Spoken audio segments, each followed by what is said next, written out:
Lineup for your St. Martin Saints, as announced by head coach Kelly Dow. Leading off, the center fielder, number 3, Austin Shaler. Batting second, the third baseman, number 13, Dylan McLaughlin. Batting third, the first baseman, number 6, Mark Stewart. Batting fourth, the designated hitter, number 2, Damon Ingram. Batting fifth, the right fielder, number 51, Hunter Sasaki. Batting sixth, the catcher, number 23, Trevor McCorkle. Batting seventh, the left fielder, number 1, Jonathan Shimabukuro. Batting eighth, the second baseman, number 5, Braden McNally. And batting ninth, the shortstop, number 0, Rylan Miyazaki. Taking the mound for the Saints in Game 1, number 34, Cole Hatton. Assistant coaches for the Saints, Joey Swanson, Tyler Raskin, and Taylor Foster.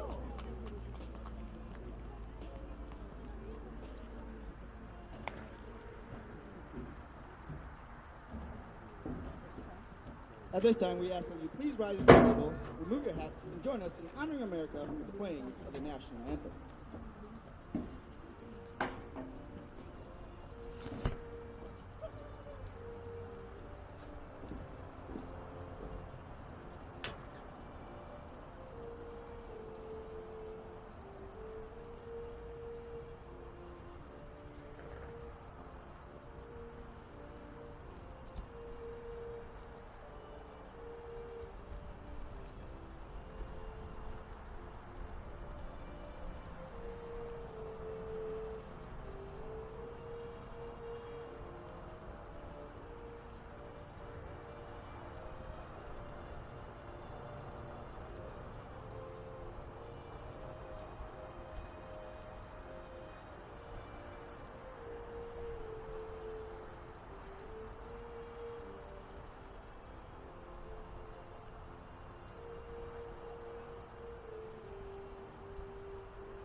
Let's play ball.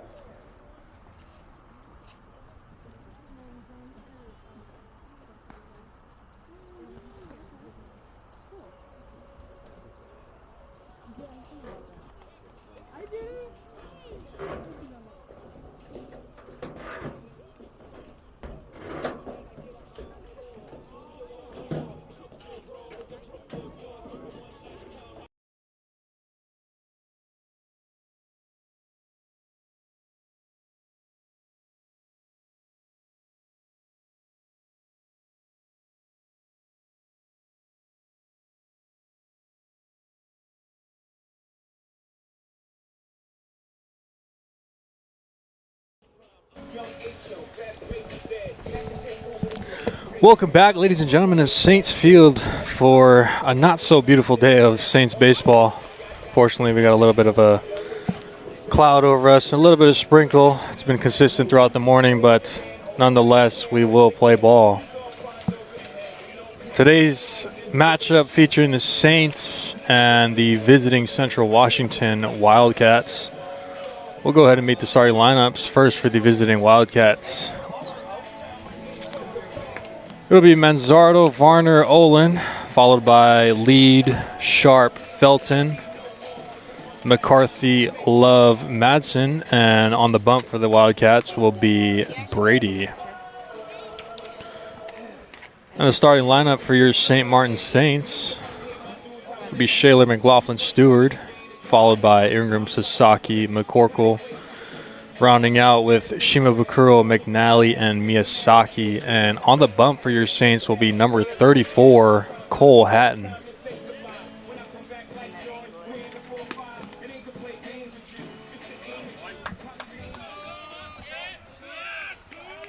Leading off the top of the first for the Wildcats, number 2, Marcus Manzardo.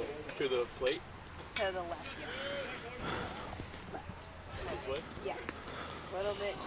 Leading off the game for your Wildcats will be number 2, Marcus Manzardo.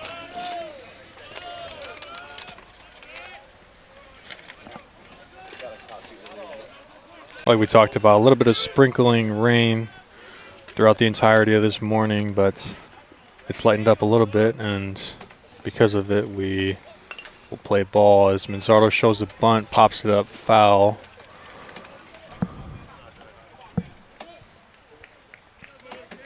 It's going to be a little bit of different ball games today as the last series where you guys tuned in. It was a lot nicer weather, a bit sunny, quite warm, and now we're back to the usual Pacific Northwest weather. A little bit of rain, a little bit of cold, and some overcast. Off-speed pitch misses away for Hatton. Count will move even, 1-1.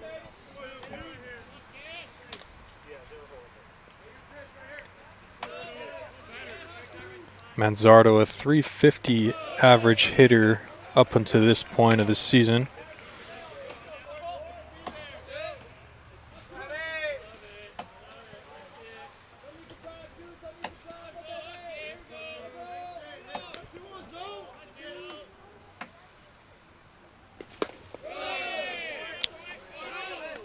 As Hatton gets down behind in the count, 3-1 here.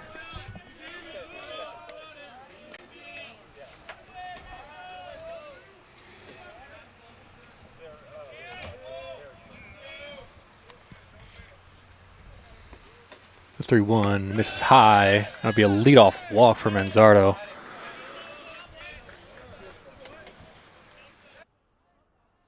Coming to the plate, the right fielder, number 10, Kevin Varner Jr.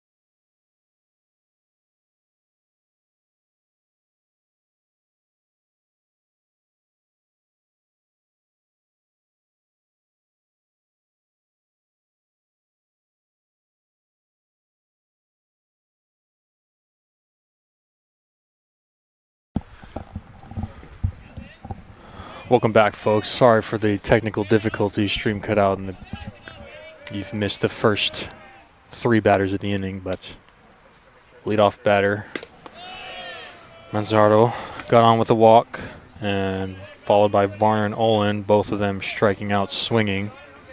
And that brings us to where we are now. 2-0 count to Austin Olin to Ben Lead with 2 outs in the inning.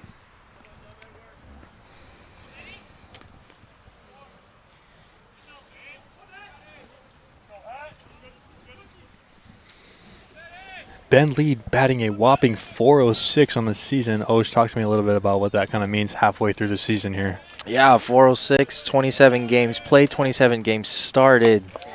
Lead with 43 hits and 106 at-bats. I mean, you talk about a guy that's seeing the ball really, really well, right? In conference play, leading the charge. I think this is definitely the type of player that Coach Desi over there is definitely fond on, because with the guys on base, he's going to bring in those runs. So, as you see Hatton there, pumping in a strike. But definitely one of the guys that I'm sure Kelly Gow had on his radar to scout very well, be very particular in what pitches he wants Hatton to throw here. So we'll see how it goes. Yeah, batting .406 on the season is pretty wild up until this point. And in conference, I believe we looked at, he's batting a whopping .516. So he's getting on base quite a bit. He's getting hits when they count. And he's also leading the team in RBIs with 28. So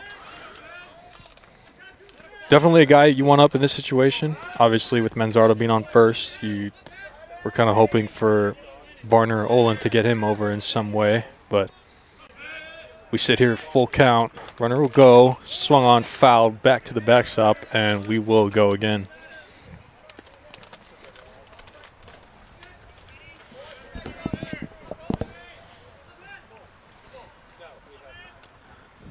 I don't think I've seen a hitter batting .406 about halfway through the season in the GNAC in my time here. Yeah, and you mentioned the .516 in conference, which tells us as he walks there, getting a hit in once every 2 at-bats he has. So the time we see him here today, probably be on base quite a lot. He'll definitely be a tough out for the Saints, but maybe Hatton will find that dog in him to do what he does and get him out. But unfortunately, they're walking him on a full count. As that'll bring up number 15, Andrew Sharp. Sharp nearing that .406, not quite there yet, but he's batting .344 on the season. Anything quite above 300 on the season is really good in the GNAC. Something we're just taking a look at too, right? Wildcats boast 5 guys batting above 300, right? Sharp, Monzardo, who you see at second base, Olin, Varner, who both unfortunately got out, and also lead. So you have 5 guys in your lineup batting above 300. So ball gets by McCorkle there. Runners advance to second and third. But I mean, what a blessing, right? If you're Coach Tessie, you have 5 guys hitting 300. Not really worried about hitting too much, just getting guys on base and most likely having those guys driven in. So. Yeah, and for these guys to be hitting as well as they are, I mean, they're only 9-7 in conference, right? So that just kind of tells you how tough this conference is as a whole. As the count will move to 1-1. Next pitch is taken high.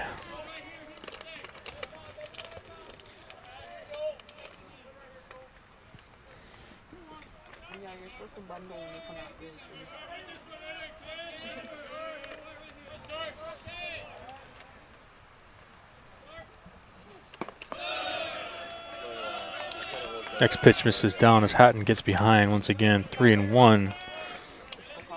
I think we notice a lot of times too, right?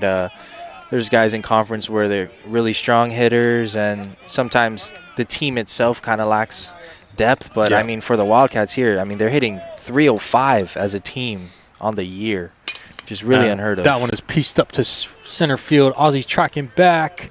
Will not make the catch as it lands on the warning track, bounces over the wall for a ground rule double by Andrew Sharp. And that'll drive in 2 for the Wildcats. Great piece of hitting there by Sharp. 3-1 count. Definitely looking for something over the heart of the plate that he can drive to the outfield, and he does just that as he drives in 2. And the Wildcats will get on the board first here early, jumping out to a 2-0 lead.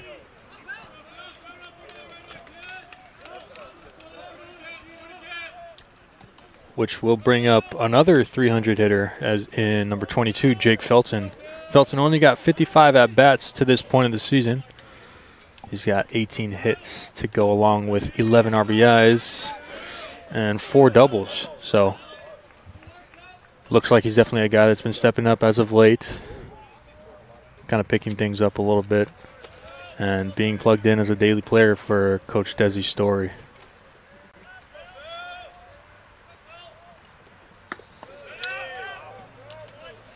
As that is the second off-speed pitch, it looks like, that'll miss high and above the batter. So like we talked about with this consistent rain, it is wet out there.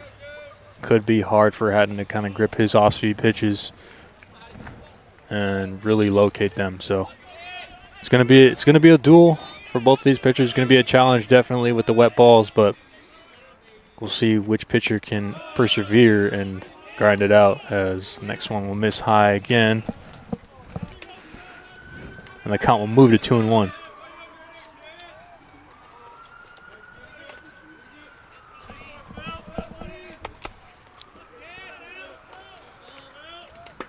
That one will miss and nail Felton in the helmet. Able to turn his head just enough there to hit his helmet and not hit his face there. as he'll be aboard by the hit from the hit by pitch. Now batting, the designated hitter, number 25. And it looks like pitching coach Tyler Raskin will walk on out to the pitcher's mound and have a chat with his pitcher. Try to settle him down a little bit and minimize as much as he can. In the meantime, we'll head to break. We'll be right back.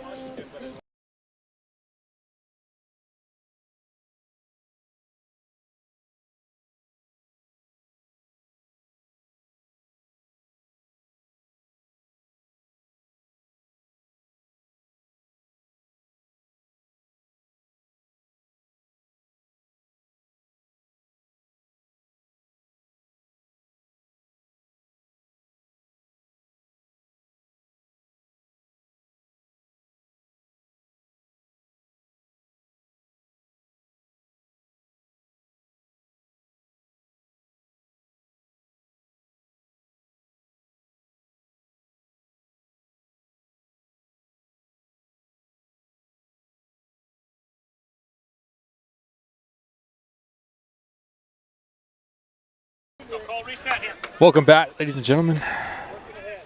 Hopefully Cole Hatton is able to settle down a little bit and work on getting number 25, Ryan McCarthy. First pitch will miss just high, off speed. Something we haven't talked about yet, the Saints are debuting their brand new uniforms. It'll be the cream pinstripes for them. It's definitely something that Kelly Gowan, assistant coach Joey Swanson, is taking great pride in, being able to showcase these and their new partnership with Adidas, transitioning from Under Armour to Adidas this year. Yeah, I don't know how you feel, Aaron, but I'm a little jealous as a former player. Absolutely jealous. You know, we both played here for quite a while, and a couple of years out, and they finally get some new cream pinstripe jerseys. As the 1-1 will miss high. Count will move to 2-1.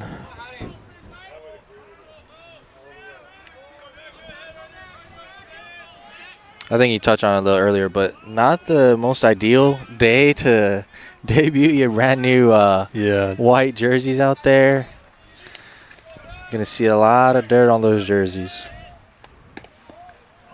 As that pitch will catch the inside part of the zone and count will move even 2-2.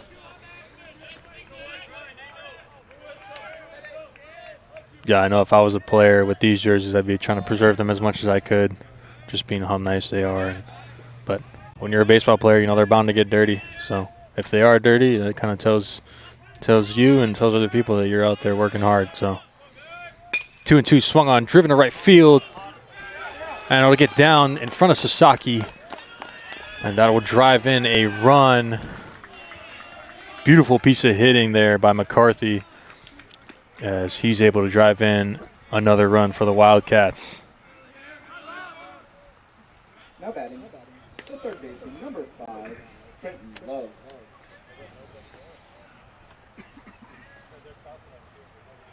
So runners will be on the corners now for the 8-hole hitter, Trenton Love, as he steps in. Batting a 176 on the season, but he's only got 17 at-bats. So it's batting average is not something you really want to look at with guys who have very little at-bats right now, but we'll see if he's able to come up clutch here and drive in yet another run for the Wildcats.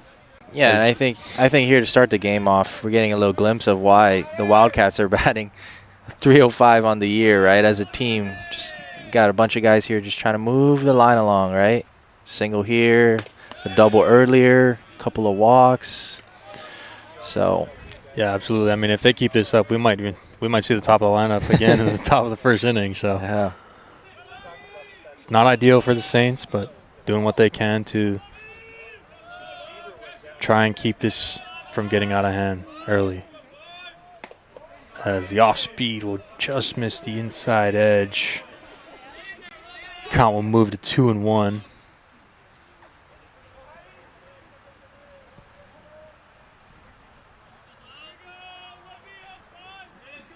Hatton sets. Swung on and missed. And count will be even. And we'll see if Hatton can finish it up here.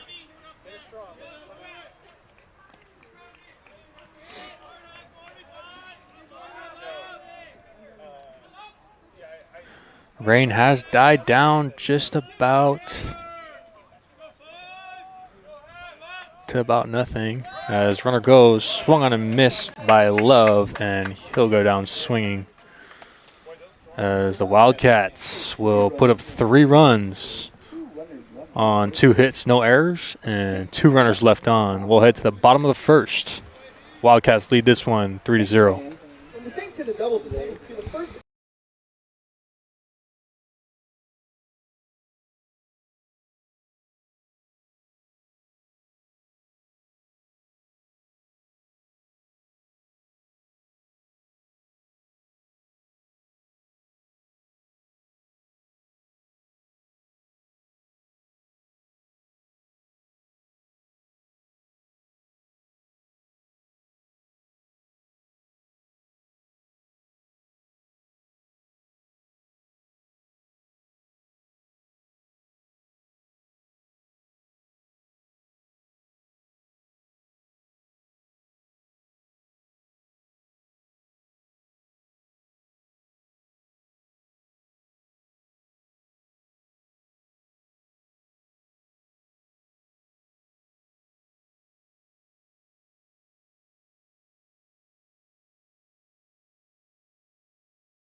Welcome back, Saints fans and Wildcat fans, to the bottom of the first inning. the center fielder, number 3, Austin Shaler. Saints are down early in this one, 3-0. We'll see if they can string some hits together and put some runs on the board. As leading off for the Saints will be center fielder Austin Shaler. The Saints will face the southpaw for the Wildcats, number 18, Alex Brady. First pitch swinging by the Saints.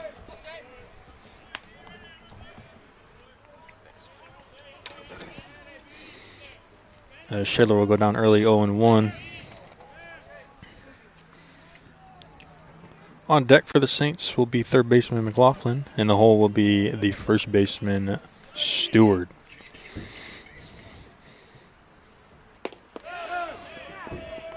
Brady's next pitch will get in there, called strike. As Brady will be ahead here, 0-2 on Shaler.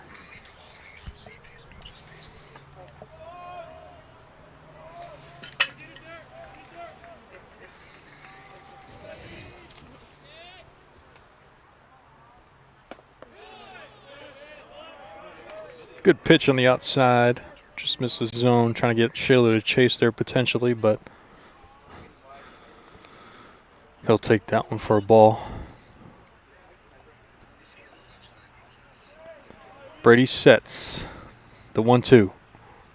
Swung on and missed by Shaler. Strikeout number 1 for Brady.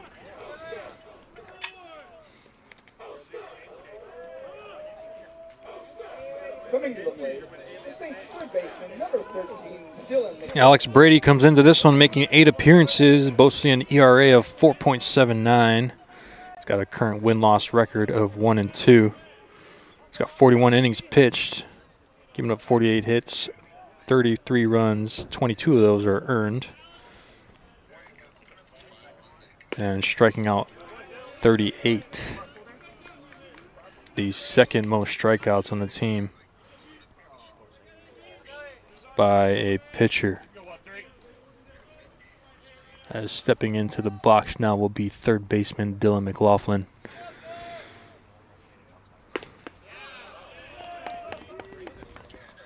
Swung on a miss there. Move the count even, 1-1.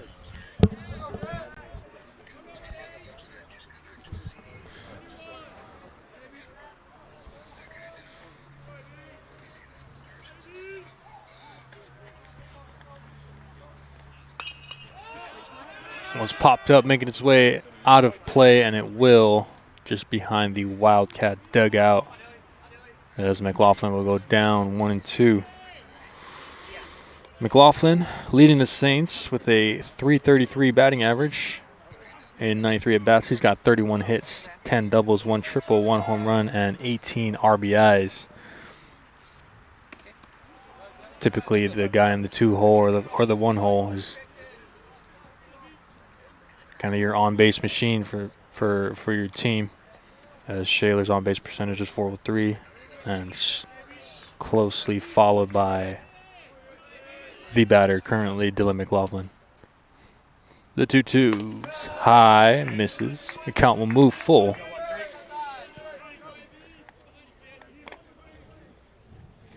We didn't change this, it's still same line.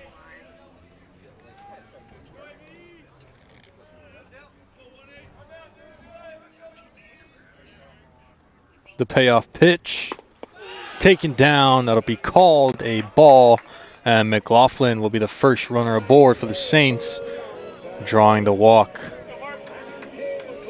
batting, the first baseman, number 6, Mark Stewart. Definitely a call that could have gone either way for both sides. Home plate umpire calling that one a ball, just missing the zone there, maybe down. Can't really tell if it's away or in from our vantage point, but looked a little down from my angle, so. McLaughlin will draw the walk. He'll be aboard, and it'll bring up first baseman number 6, Mark Stewart.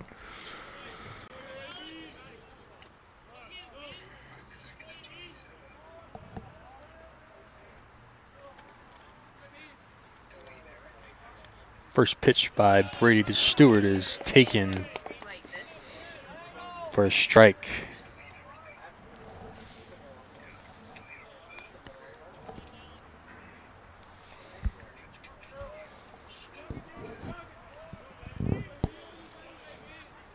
Even the game.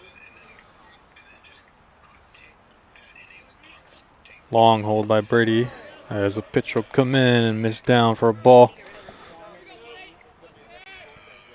Not the most beautiful day here in Lacey, Washington for some sports, but we've got this game along with a spring game on the soccer side. The men's soccer team of St. Martin's currently playing a game right now as well. Next pitch swung on a miss by Stewart.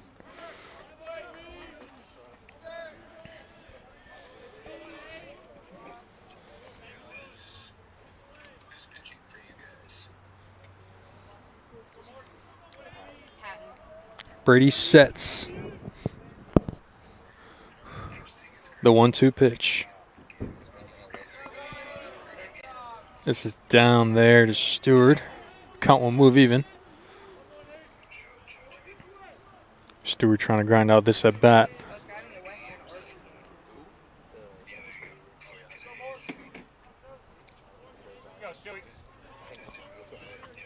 Would be beautiful for the Saints to pick up a dub here in their brand new uniforms.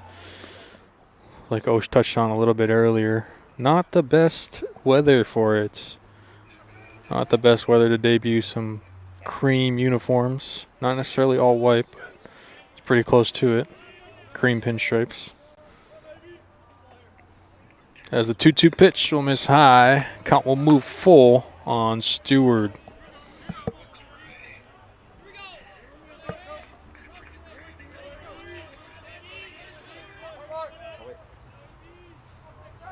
Says Central. It's up. Yeah, now we're good. Yeah, refresh. 3-2 count, 1 out. McLaughlin on first. Here's the pitch. Swung on, fouled out of play. First inning, yeah. Try going back to the room.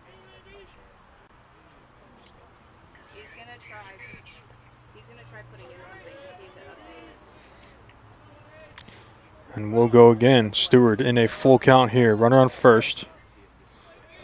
Brady comes set. Here's the pitch. Swung on, fouled, back to the backstop. Stewart doing a great job of battling here. Trying to put a ball in play as best as he can. It updated correctly.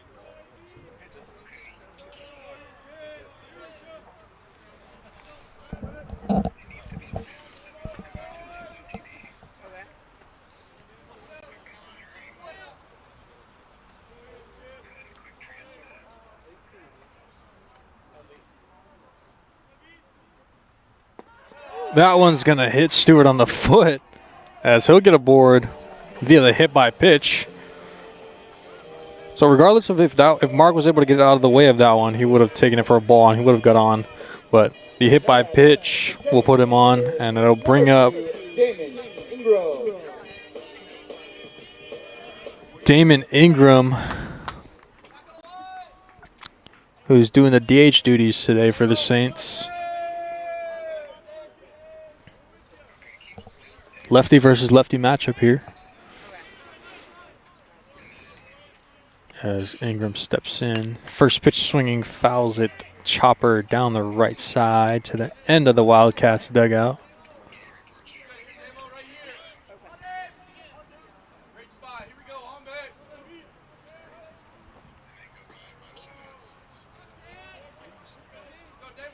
McLaughlin on second, Stewart on first. Next pitch swung on, popped high. Looks like it's making its way out of play, and it does. It'll make its way into the retaining pond just behind the field here. Ingram steps in as a .272 hitter with 81 at-bats.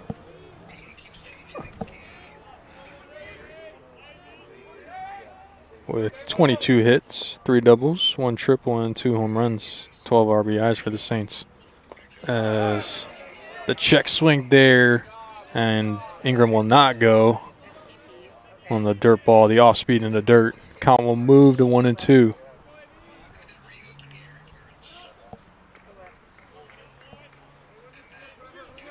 See if the Saints can manage to put a run on the board here. Runner in scoring position. The right guy up to do it. Right field line looks wide open for Ingram, as he'll take that one inside for a ball. Count will move even. Center fielder and left fielder looks like they're playing a little shallow here, not necessarily giving Ingram the respect of that oppo field power. And right fielder looks like he's playing a little bit more towards right center. As Ingram drives that one down the right field line, it'll stay fair and it'll get to the wall. Just like we talked about, that right field line is open. As Coach Joey Swanson will send Mark, and he'll change his mind and send Mark back to third. As Ingram drives in the Saints' first run of the inning. Thought that was going to be a 2-run double. Unfortunately, Stewart was held up at third. Ingram was not exactly paying attention to that, thinking Mark was going to score. Almost got cut up at second, able to make his way back as a throw went into third base. And the Saints have 1 out here in the bottom of the first. They put a run across, and they have 2 more runners in scoring position for Hunter Sasaki, the right fielder.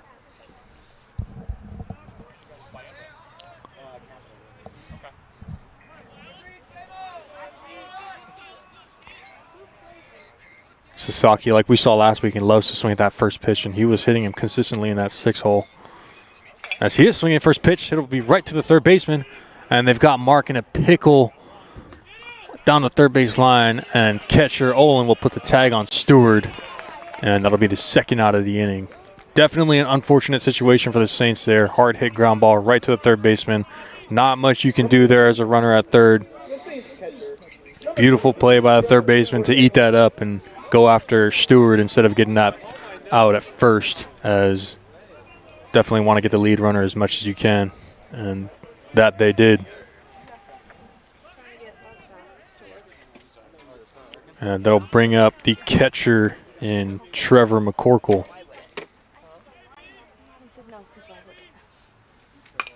As he's first pitch swinging, hits a soft line drive to the end of the Wildcats dugout, hits the trash can.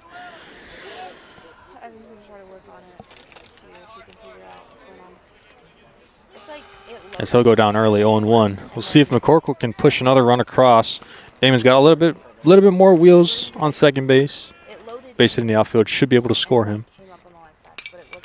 Next pitch swinging, popped up, traveling over the right side, and will make its way out of play. As McCorkle will go down early on in this one, 0-2.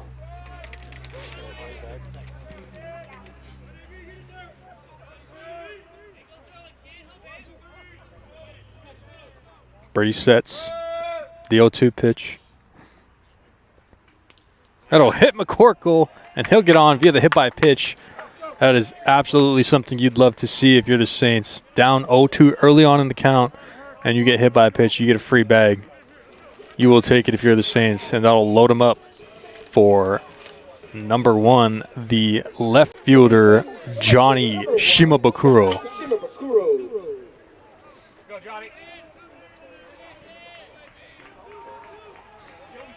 Shimabukuro looking to come up clutch here with a full base situation and 2 outs. Saints look trailing by 2 runs here in the bottom of the first inning, as he'll take that first pitch for a ball.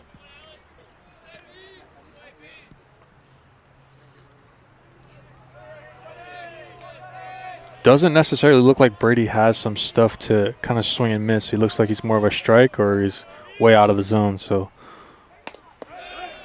look for Shimabukuro to be swinging as he does there. Unfortunately, will swing and miss, and we'll move the count to 1-1.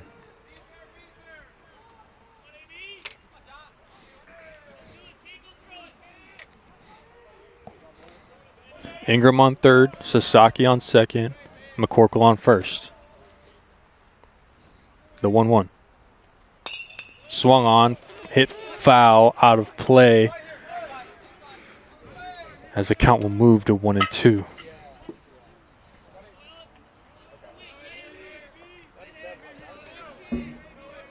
Gonna have to battle here if you're Shimabukuro. Need to put something in play.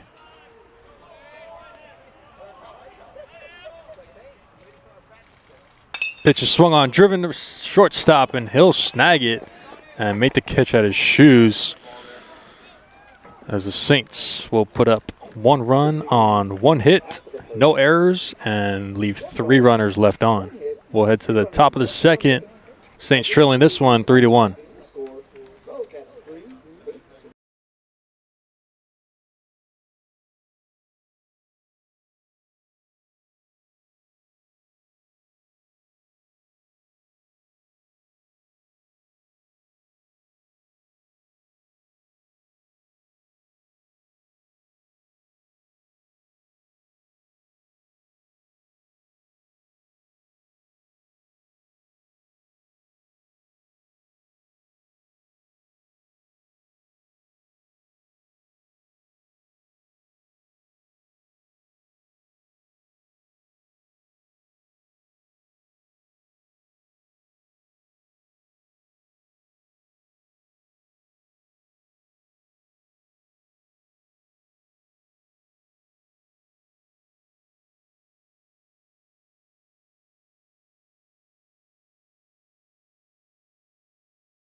Welcome back, ladies and gentlemen, to Saints Field.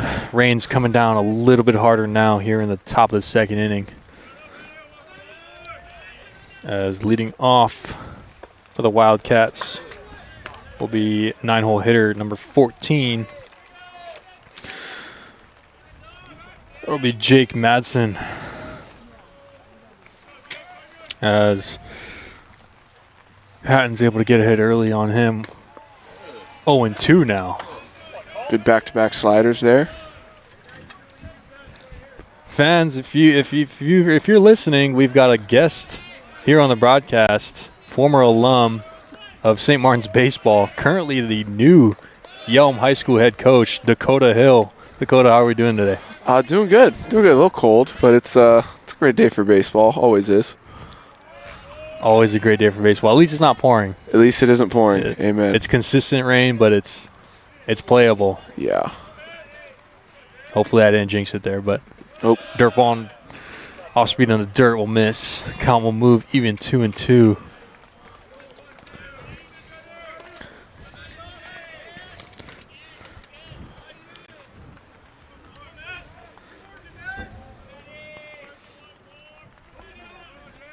Madsen's a .215 hitter for the Wildcats. As he's got 2 strikes on him. Off speed, thought about swinging, did not. Count will move full on him.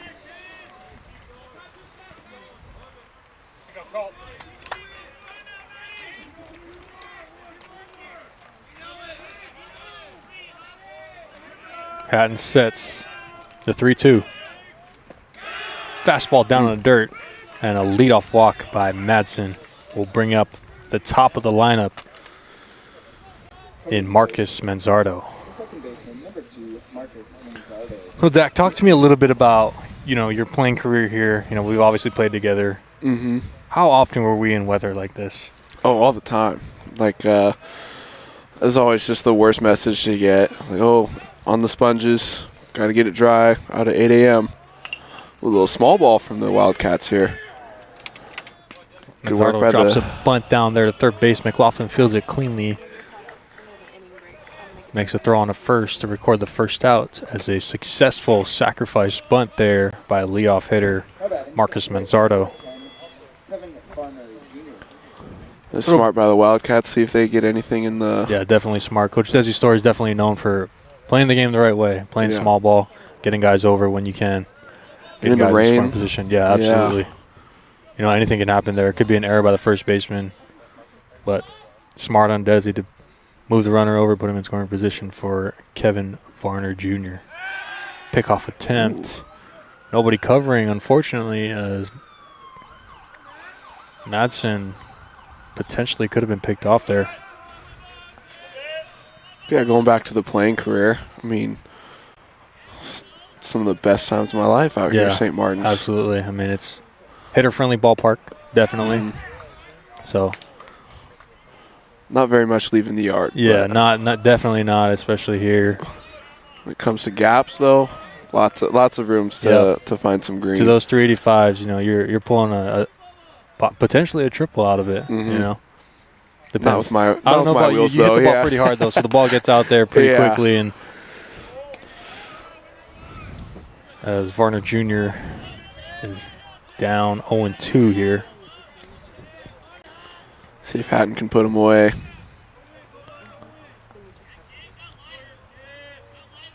Hatton trying to get out of this inning, minimizing the amount of runs he was able to give up in the first. As next pitch swung on foul back to the backstop.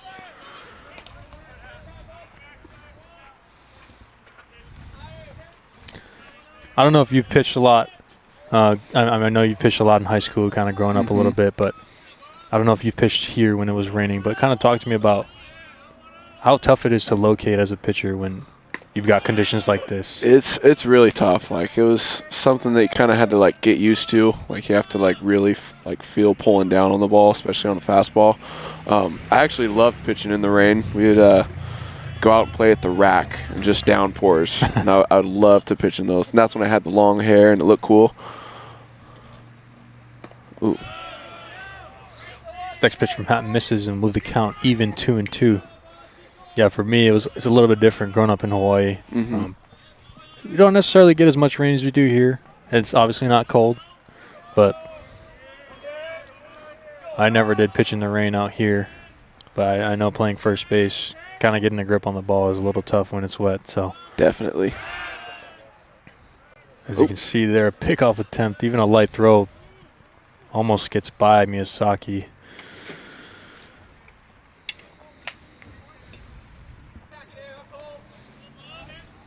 As Hatton, the senior, this is nothing new to him. Next pitch swung on, popped up down the right field line. It will stay fair. It will not. It will make its way out of play. I like the level change there by Hatton, trying to go upstairs with the fastball. That was nice. Absolutely. He missed fastball down just before that.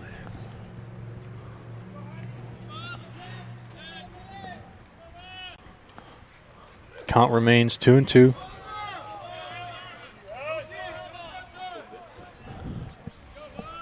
Madsen on second, Varner the hitter. The 2-2 off speed down in the dirt, beautifully blocked there by McCorkle as the count will move full 3-2. It's so nice to watch good catching. Such a relief to have a somebody that you can throw something anywhere and he'll keep it in front. The best. Next pitch swung on, fouled straight back. Yeah, talk to me a little bit about your new position at Yelm. You're the head coach of the varsity baseball team. Talk to me a little bit about what that's been like, kind of transitioning from being a player here, playing all your life, and now transitioning to kind of that leadership role and leading guys in games. Yeah, like it's been a really quick, like, kind of like a trial by fire out there, really. And like a lot of it, like the coaching doesn't necessarily have to do with baseball. Lots of like mental, like training with guys, like because at least my squad out at Yelm, like they have so much talent. It's just learning the game, and absolutely, like it's a lot of that. But it's been really fun. I got into coaching like in between seasons here, and out at Olympia with Coach Derek Weldon. That was awesome. Actually, I actually coached Evan Nickel, freshman on the team here. Kind of swayed him to go out here. I was pretty happy about that. And then that led into a gig out at Yelm. Oh. As Varner flies out to left field for the second out, very next pitch to the next batter, Austin Olin will hit him square on the back as he'll get aboard. And we'll put runners at first and second for the Wildcats' leading hitter in number 20, Ben Lead. Like we talked about, hitting 406 up to this point. Jeez. Something Ocean and I talked about early on in this one is, batting 406 about halfway through the season is not necessarily something you see out of someone in the GNAC. Mm-hmm. Batting 516 in conference. Talk to me about some of the top hitters that you've seen throughout GNAC play and kind of how crazy it is to be able to hit with an average like that up until about halfway through the season. That is that's super impressive. Yeah. Like I think when we were coming up, I think the top hitters were all MSUB guys, just the big tanks. Mm-hmm. Like I haven't seen Ben play very much, but yeah, having 406 through halfway point in the season is pretty insane. I don't quite remember seeing anyone in the 400s around this time of the year. So to see that, it kind of tells you something about what Coach Desi and the Wildcats have down there in Ellensburg. Yeah.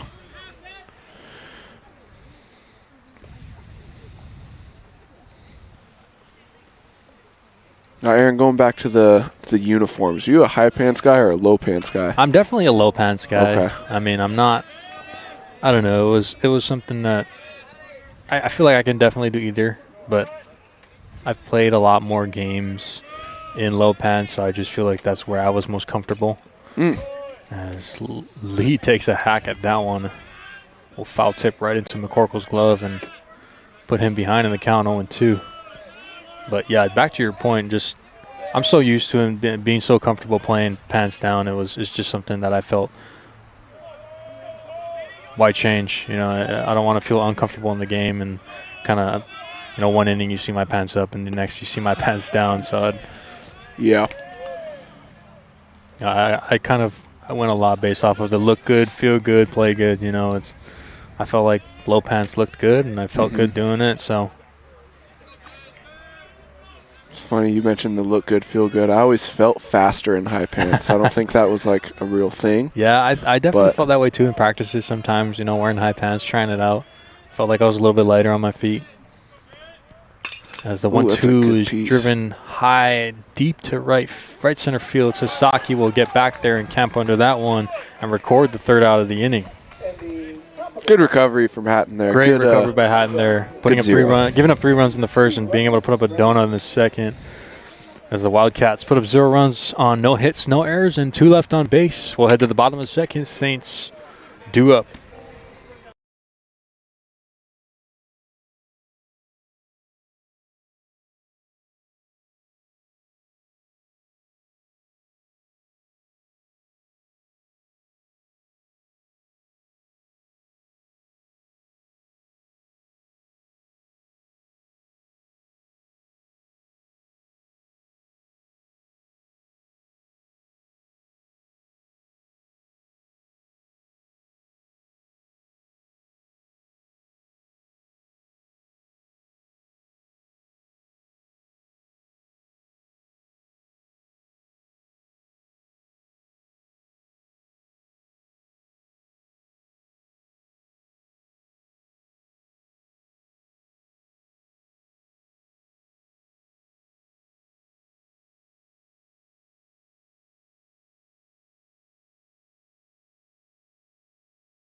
Welcome back to the bottom of the second inning here. Leading off for the Saints will be second baseman Brady McNally.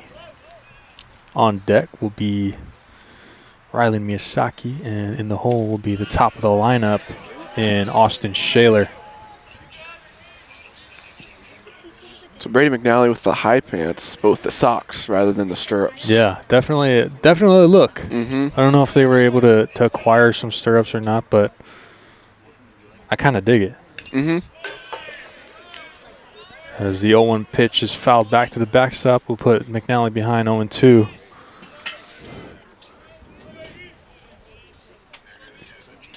Doc, I kind of want to talk about leadoff hitter for the Saints, Austin Shaler. You know, he's a young guy. You kind of grew up knowing him, playing with him. Talk to me about how much you've seen him grow over the past few years to become the hitter and the player that he is today. Kind of always knew that he had it in him. Like just coming up, I think, 2 years or 3 years older than him. 2 years older than him. And I mean, just a heck of an athlete, especially on the football field. He's the all-time single-season interceptions holder out at Yelm. Fun fact about which kind of translates to how he tracks balls down on the outfield. Ooh. As McNally will go down looking on strikes there. We'll bring up shortstop Riley Miyazaki. Shortstop, number 0, Riley Miyazaki. I'm excited to see him get his chance here out at St. Martin's and making the most of it. Yeah, he's definitely making the most of it up to this point. He's got 4 jacks on the season, leading the Saints. You know, Power surge. Definitely not something you typically see out of a leadoff hitter, but he's doing it. Mm-hmm.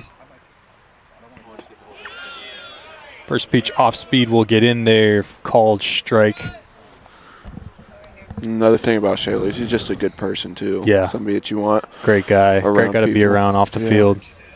Yeah, this 0-1. Always in a good mood. I don't think I've ever seen him mad. This 2. No. This 3. Oh, Jesus. 4, 6. I think that's kind of what separates the good players from the great players, you know, being able to not let little things get to you and just kind of brush it off and move on to the next play. And that's something that I feel like Shaler does very well. Mm-hmm. I think there's a big difference between being a good teammate and a good baseball player, but if you can be both, then it's going to get you places. Yeah, absolutely. I say I love number 0. What a great number. Yeah. I don't think did we have any number 0s when we were I playing? don't think so. No, I love it. Got a number 0 out on Yelm. Mm-hmm. Call him Agent 0. Ode to Gilbert Arenas. The 1-2 pitch by Brady swung on in the dirt, missed. Gets away from Olin, but it's able to scoop it up, make the throw over to first, and record the first out of the inning. Second out of the inning. Coming to the plate, Saints leadoff hitter, number 3, Austin Shaler.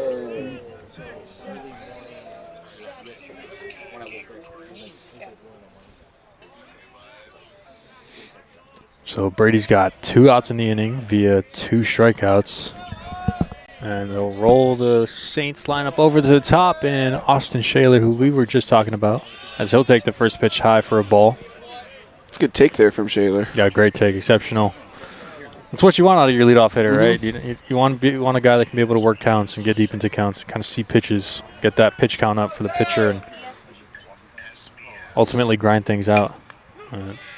As next pitch to Shaler will hit on the ground foul down the right field line. Okay.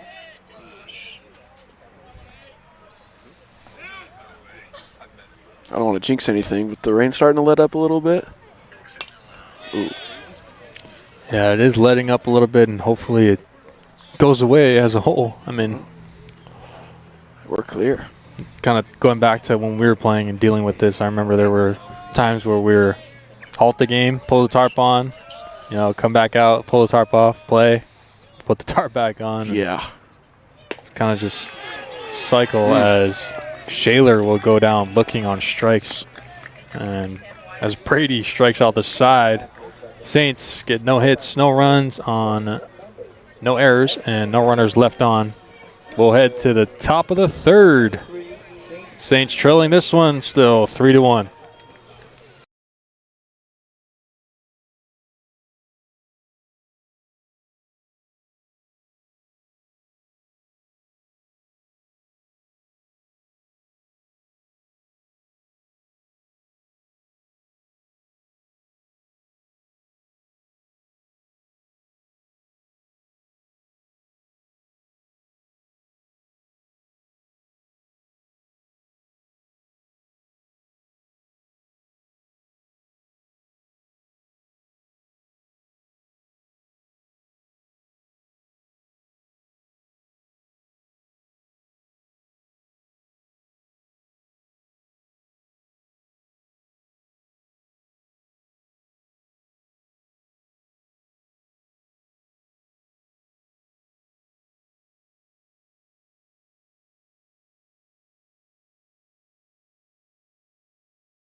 Welcome back to the top of the third inning here at Saints Field. Leading off for the Wildcats would be number 15 in Andrew Sharp. He'll take first pitch down. Oh, catch the zone there for a called strike.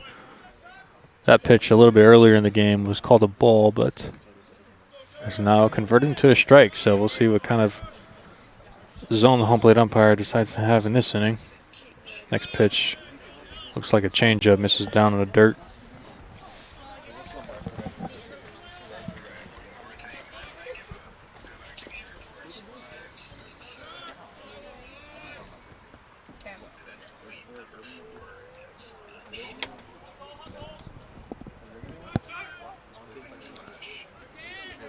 A mild 47 degrees here currently. Not too cold, but not necessarily warm at all, but especially with this consistent drizzle. Also, not ideal for golfing for me today, not Yeah. gonna lie. I was hoping to get out on the course before I got here, but it's all right. It's kind of funny how bipolar the Pacific Northwest weather is. You know, going from high 60s to 70 last weekend or the weekend prior, and we're back to this. It's definitely frustrating, but you know, kind of being here for a few years that I've been, something you get used to, and I'm sure it's. You know, you would think that, but then you just keep getting your hopes up. It's just like being a Mariners fan, actually. So like, oh, it's going to be good, and then no, it's not. So it's just a roller coaster of emotions. Yeah, the weather, Seattle sports as a whole. I definitely see where you're coming from there. As the count to Sharp will move full. Next pitch swung on, popped up high to left field. Shima Bukru's camped under it, and he'll make the catch and record the first out. Good work by Hatton to get the leader. Yeah, you'd love to see Hatton be able to minimize, especially pitch count here. You know, I'm sure he's getting up there, especially after that first inning. Going through nearly the whole lineup. Yeah. Pitch count has to be up there now. But it's be really important for him to try and minimize as much as he can going on. Off-speed pitch will catch the top of the zone there to number 22 in Jake Felton for a called strike. It's been pretty good first pitch strike last couple batters. Yeah, too. it looks like he's starting to locate that off-speed a little bit better now that the rain's letting up a little bit, as his next pitch is off-speed as well, and will catch the zone there. His Hatton will be ahead 0-2.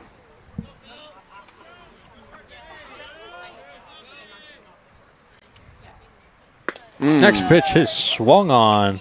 Fastball really high in the zone. Call that the high sneaky cheese. Thank you, brother.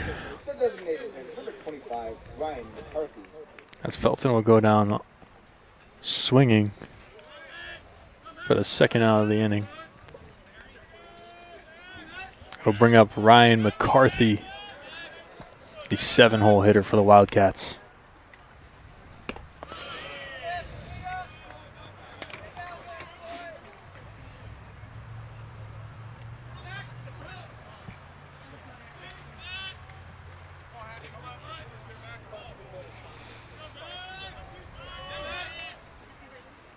Next pitch swung on, popped up high. Second baseman McNally's tracking back a little bit. Moving over to his right towards center field, and he'll make the catch. Some range third out there. of the inning. Absolutely. Looked like a really high fly ball with how much he was moving. But nonetheless, the Wildcats record no hits, no runs on no errors, and no runners left on. We'll head to the bottom of the third. Saints due up.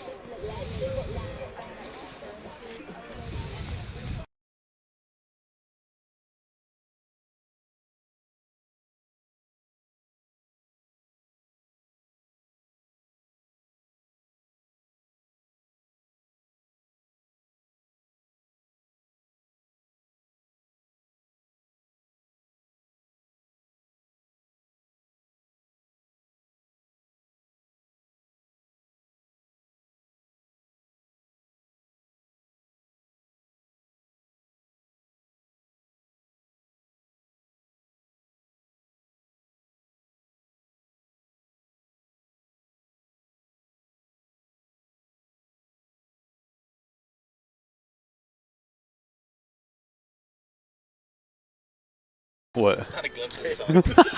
Welcome back, gentlemen, to the bottom of the third inning here at Saints Field. We've got another special guest on the broadcast with you guys, joining us here in the broadcast booth, and another former alum of St. Martin's baseball, center fielder, former center fielder, I should say, Cody Chavis. Cody, how you doing today? I'm doing good, man. How you doing? Doing all right. I'm gonna need you to speak up just a little bit, just so we make sure everybody at home can hear you. Just here out in Lacey, Washington, watching some good baseball in the rain. It's pretty typical around here, isn't it? Definitely typical. Like we talked about with Dakota, it's something we see on a daily basis here at Saints Field. I think we probably played more games in the rain than in the sun here. Yeah, huh? absolutely. And at this point, when we're at this point in the season, we're used to it. We're practicing out here, trying to get accumulated to the weather, trying to get an understanding of how the field plays in this type of weather. And I feel like that gives us a little bit of an advantage, but Central Washington as well has a natural field, so this is something that they're used to as well. Yep, definitely get rain over there too. Yeah. You definitely learn how to throw a wet baseball. That's for sure.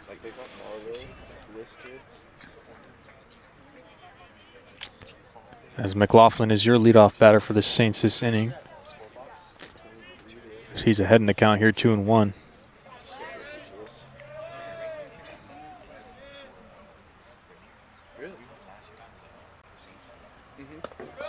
Next pitch to him is taken down. Count will move to 3-1. Advantage count for McLaughlin here. We'll see if he can get a pitch to do damage with. Outfielders look like they're playing a little shallow, as McLaughlin will take that one down for a leadoff walk. And the Saints have a runner aboard here in the third inning. We'll bring up first baseman, Mark Stewart. Number 6, Mark Stewart. Well, this guy's been an anchor in the lineup for 4 years now. Absolutely. I mean, since he stepped on the field as a freshman, he's been a dog. I mean, and he's continued to produce. I'm sure not to his expectations, but he's definitely producing in a great way. As he'll take the first pitch down for a ball. Oh, the rain stopped, hasn't it? Yeah, it's been off and on. As Olin will call time here, come talk to his pitcher a little bit, try to settle him down. So talk to me about playing here, what it's like. So for the fans at home, we have a lot of Hawaii viewers. They don't necessarily know what playing in this weather is like. So talk to me and fill them in a little bit on how it is out here. And well, I grew up here my entire life, so I played in the rain my entire career. So I was used to it, but one thing I wasn't used to was playing with wet cleats every game. I think I played with wet cleats in more games than not. So it's definitely an adjustment if you're not used to playing in conditions like this on a real field in the rain.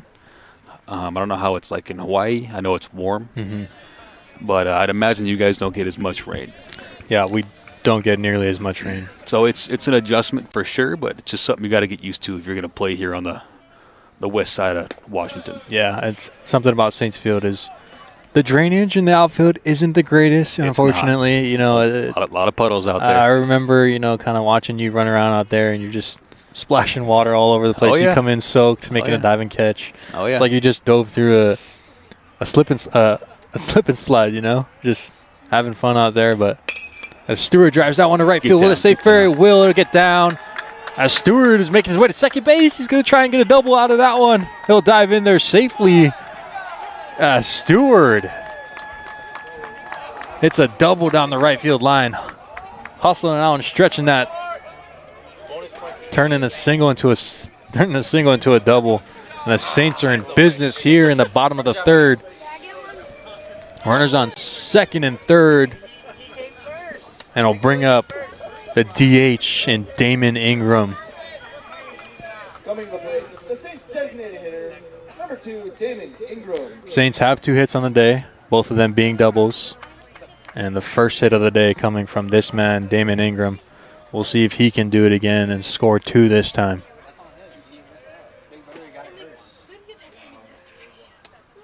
First pitch off speed to him is taken for a strike. Not something you're looking for early in the count there, so good take by him. He's got 3 strikes to work with. Want to be very selective here, especially with runners in scoring position. All you got to do is put a ball in the outfield. You'll score at least 1.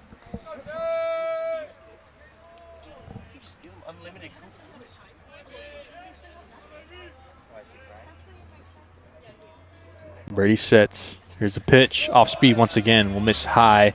Count will move even, 1-1. What do you think about these new pinstripe uniforms? I'm jealous. Really jealous. I am too. Playing here at St. Martin's, not getting. We had Under Armour prior to them having Adidas, but I don't know how good Under Armour uniforms are. But we just, not saying that our uniforms were bad. No, they weren't bad at all. They weren't bad at all. But pinstripes is definitely it's a level up from what we've had. Definitely. These do look pretty sweet. These guys are what I like to call a little bit spoiled, but they're playing some great baseball here at home. So we'll see if they can put a few dubs together and make a run. As Ingram is ahead in the count, 3-1 here.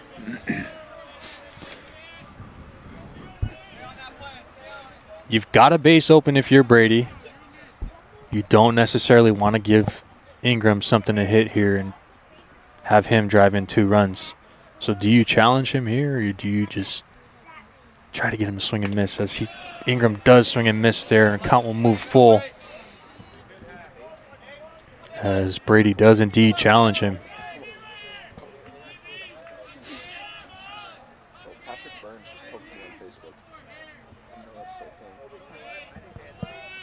McLaughlin on third, Stewart on second. 3-2 count to Ingram. Here's the pitch. Swung on, foul, back to the backstop. Olin not able to hang on to that one. As the count will remain 3-2, and we will go again. And in the GNAC, in close games like this, talk about how important it is in situations like this to really grind out at bats and put balls in play and try to push 1 run at least across. It's really important, especially from a game-by-game standpoint. The league, with there only being 5 teams,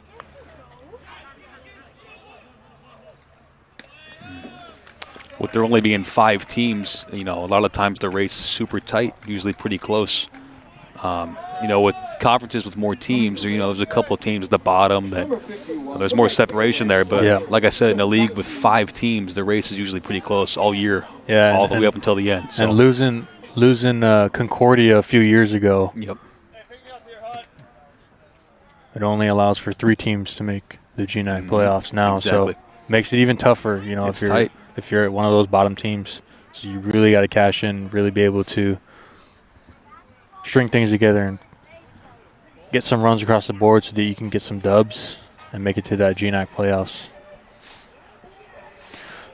What would you say was your favorite field to play at in the GNAC? Favorite field to play at? Favorite field? It'd be tough. Dealer Park over in Billings was definitely one that was nice to hit at, but I'll be honest, it wasn't necessarily the greatest to play defense at. It's a natural field. It's a former minor league field. It's a minor league affiliate field now for the Billings Mustangs. But defensively, I'd say our field here is, I think, a lot better than that field. I agree. But being a hitter there, I absolutely love hitting there. Higher elevation, ball flies a lot more. All those fly there. I'd say a natural field. I'd say we got the nicest field. Yeah, 100%. Beautiful field. Our groundskeepers here do a great job of, preparing this field and making this field look good for these guys. But I think, as a whole, overall, favorite field would probably be NNU. When they got that turf. NNU's a nice field. Their field's beautiful. They got a beautiful field, beautiful facilities. It's kind of gives you that Division I feeling. A little bit. Yes, it does. But hitter-friendly ballpark. Definitely hitter-friendly ballpark for sure, too, as well, just like Dealer Park.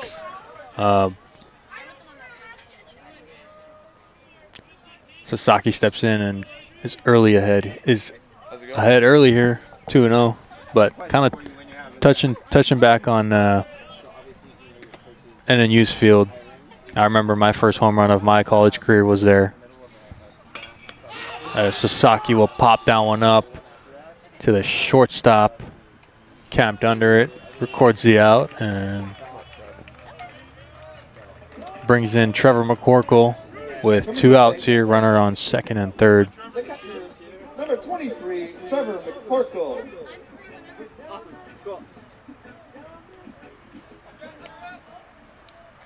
If you're the Saints, you want to try and at least push one run across. Ryan, go to that software that says FT. As McCorkle steps in, hopefully he's the guy to do it. Swings at the first pitch, off speed, down and away. FTP. It's down in the bottom. Looked like a changeup there. Yeah, definitely. That one did look like a changeup. Kind of tailing away from the righty. Getting him to chase. Now you're ahead in the count. You have some things to work with. Did you click it? Click it again. Brady sets. Next pitch, another one down in the dirt. McCorkle swings and misses at that one, and he'll be behind 0-2.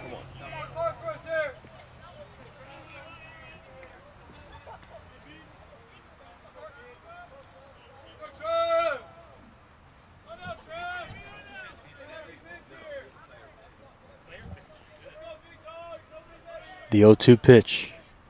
Off speed, swung on in the dirt once again. Olin scoops it, makes a throw over to first, and records the 3rd out of the inning. So Alex Brady's able to escape that one after giving up a double to Stewart. But the Saints aren't able to push one across. The Saints get no runs on 1 hit, no errors, and 2 runners left on. We'll head to the top of the 4th. Saints still trail this one 3-1.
Welcome back to the top of the 4th inning here at Saints Field.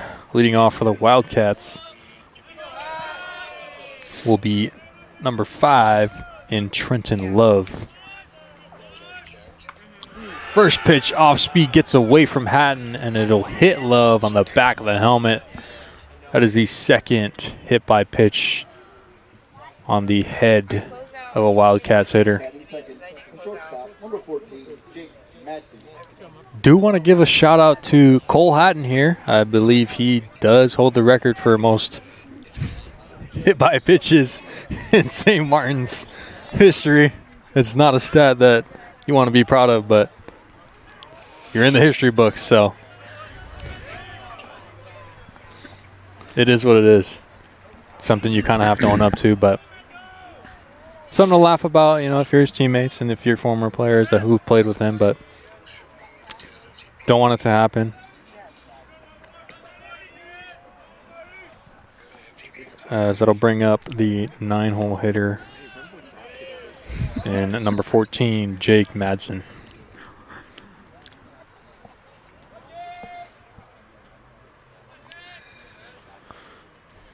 So Wildcats get a runner aboard early here in the top of the 4th.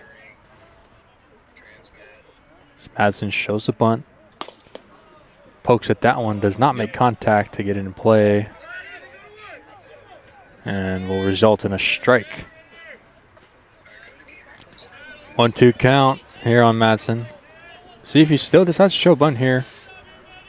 No Desi Stories. A big small ball guy, but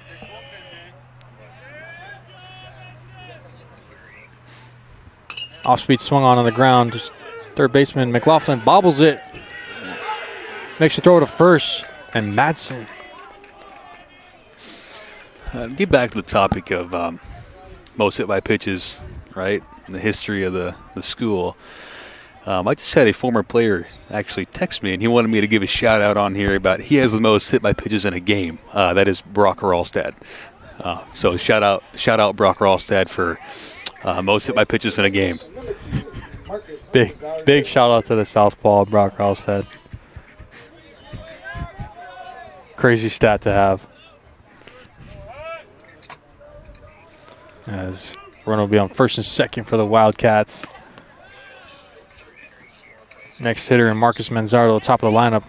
He'll show a bunt early on, but he'll pull back for a ball. Okay, this announcer, which is that other game, should I do the initialize all that?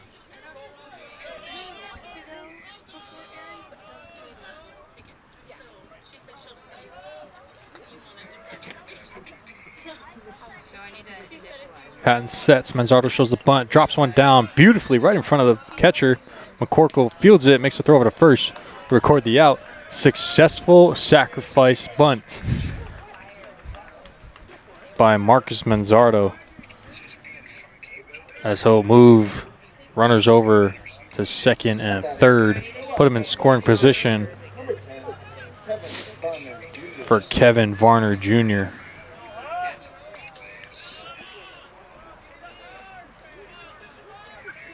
Manzardo, a 350 hitter, but regardless of what kind of hitter you are, Coach Desi Story will make you bunt. Aaron, have you touched on what exactly it takes to get the field ready to play here on a rainy day? Yeah, you know, getting the field ready is something that is a challenge. You know, it takes a lot of time out of my day. It is. It's having to come here and, you know, set the game cut pattern early on in the week, and then just continuously roll that throughout the week. You know, I would say mowing is something that's kind of second nature to me now. You know, getting patterns down and kind of making them pop a little bit. But the one tough problem that we have here at Saints Field is kind of just a fungus problem. You know, we have a fungus problem a little bit with some areas on our field, and the growth, the recovery time for those areas to bounce back is tough. It's tough to keep it in good shape. Yeah, when it rains from afar, a lot. Yeah, from afar, yeah, it definitely looks beautiful, right? It looks great, like striped. But you know, if you're out there and you're noticing some spots, you know, like me, I'm out there every day cutting, taking care of the field. It's frustrating to see some spots not really be up to par, but for sure, I do the best I can to try and give these guys the best experience and the best looking field in the conference. Yep, you do a great job considering the tarp on, tarp off. Oh yeah, the rain, the weather. Yeah, it's in pretty good shape. As Varner Jr. is behind here in the count, 1-2. He'll look to put a ball in play, hopefully to the outfield to get a run across, maybe two, as Saints infield's playing in, trying to minimize runs. Next pitch to Varner Jr. is up high, will miss, move the count to even 2-2.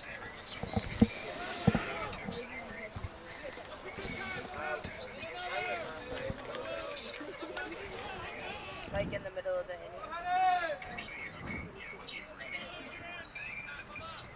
innings. 2-2 count, one out. Patton's pitch swung on, poked foul, and we'll go again.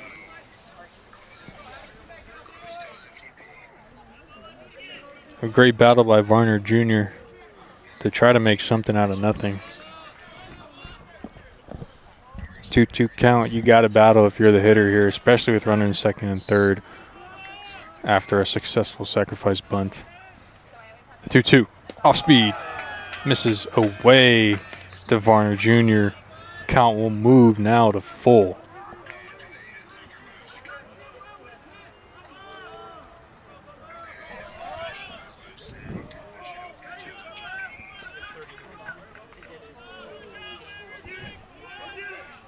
Love on third, Madsen on second. Next pitch to Varner Jr. is popped foul.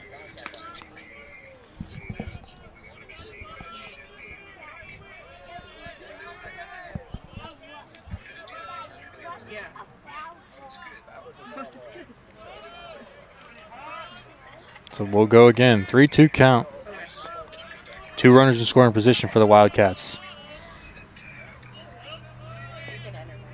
Hatton sets. Here's the pitch. Fastball driven down the line, making its way foul, and it will be foul. Shimabukuro is not able to track that one down.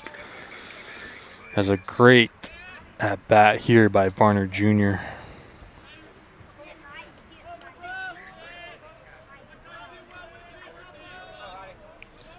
Varner Jr. is the third most at bats on the team with 113, but does not strike out a whole lot. Only has 16 strikeouts on the year. So he's definitely somebody who's going to be hard to put away. His next pitch is swung on, driven to right field. Foul. And we will go again.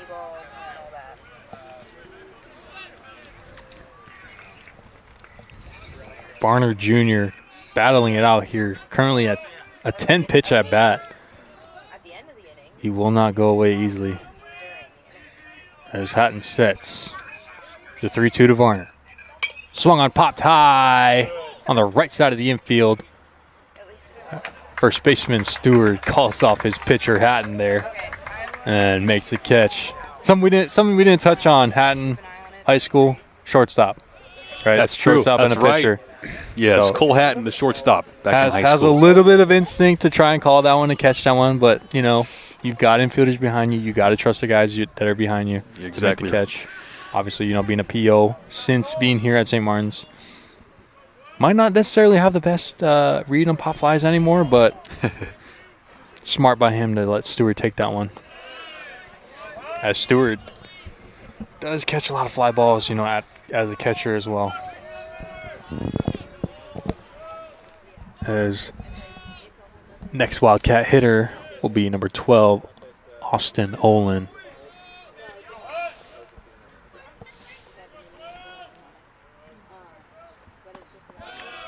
As he's ahead early, 2-0 here. If you're Hatton, you can't afford to lose Olin here. You want to try and go after him. You do have a bag open, but unfortunately, after Olin is the leading hitter for the Wildcats in Ben Lead, so you want to attack Olin as best you can here. 2-0 pitch is high. Count will move to 3-0. As good as a hitter as Olin is, it's 3-0 count. You're probably not swinging here. You know, you got a great hitter on deck in Ben Lead. So look for Olin to take this pitch. As he does, just catches the top of the zone. A little high there. Could have gone either way, but home plate umpire says it's a strike. So we'll move to 3-1. Still an advantage count for Olin. Looking for something he can put in play. 2 outs here. Love on third, Madsen on second. Hatton's pitch, swung on, hit foul, out of play. The count will move full. As Hatton's looking to put Olin away and try to get out of this one without giving up a run. What pitch you think we're going to see here, Aaron? What do you think? I'm thinking he's going to come with an off-speed, try to get Olin a chase, but I agree. You know, with how great of a hitter Olin is, he might not necessarily swing at it, but we'll see. It is an off-speed. He does swing at it, catches the zone, hits it deep and high to left field. That will stay in the ballpark, under pitcher-friendly ballpark, as Shimabukuro makes the catch for the third out. We'll head to the bottom of the fourth. No runs on, no hits, 1 error, and 2 runners left on. Saints due up, trailing this one 3-1.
bottom of the fourth for the Saints.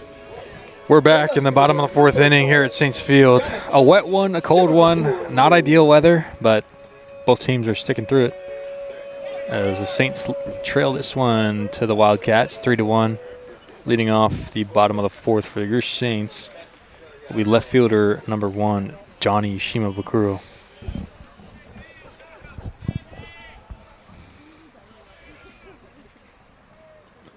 First pitch to him is spiked.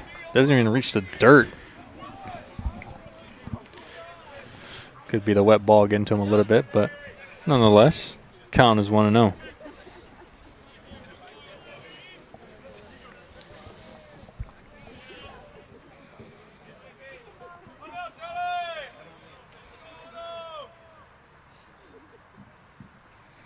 Next pitch high, swung on, hit. High to left center field. Center fielders tracking over to that one and won't make the catch for out number 1. Batting second for the Saints, the second baseman, number 5, Brady McNally. Beautiful play by Felton out there in center field to be able to track that one down and make the catch. And that'll bring up second baseman number 5, Brady McNally. He's first pitch swinging, hits one foul back to the top of the backstop. And I'm also back in a very warm seat thanks to Dakota Hill and Cody Chavis. Thank you, folks, for stopping by, keeping the seat warm. Always great to catch up a little bit with former alumni of St. Martin's baseball. Oh, yeah, for sure, for sure. Kind of give their insight on how things were when they played and give a little bit more of a fan experience, kind of helping people understand what it's like here in Lacey, Washington at Saints Field. Yeah, definitely agree. I think they also give a great perspective as you see McNally take a ball high there. Great perspective on living here, in Washington. Both are native to Washington. So compared to me and you, Aaron, where we come from warm, tropical sunshine all the time, pretty much it's funny to hear that McNally takes another high ball just to hear how much rain they had to deal with, right, even when they were younger. And you and I probably had maybe 1 or 2 days every year that we had to deal with rain, so it's funny. There are 2 types of rainy days. If it would rain, but immediately after, sunny. Right. Sunny and humid. Right. But there were also those days where if it rained, and there was no way we were playing. Right. So, we had different kind of dirt there. Didn't necessarily have surface. Doesn't necessarily drain as much or drain as well. As McNally hits that one foul down the right field line, as he's currently in a full count here with 1 away. Okay, well, it hasn't opened. After it closed itself, it hasn't been opened or anything. A little bit of a pitcher's duel here. 2 hits for both teams. For the Wildcats, those hits coming at the right time. As McNally skies that one to right field. Right fielder Varner Jr. comes in and will make the catch for out number 2. Coming to the plate, your shortstop, number 0, Rylan Miyazaki. It'll bring up the 9-hole hitter for the Saints in Rylan Miyazaki, the shortstop.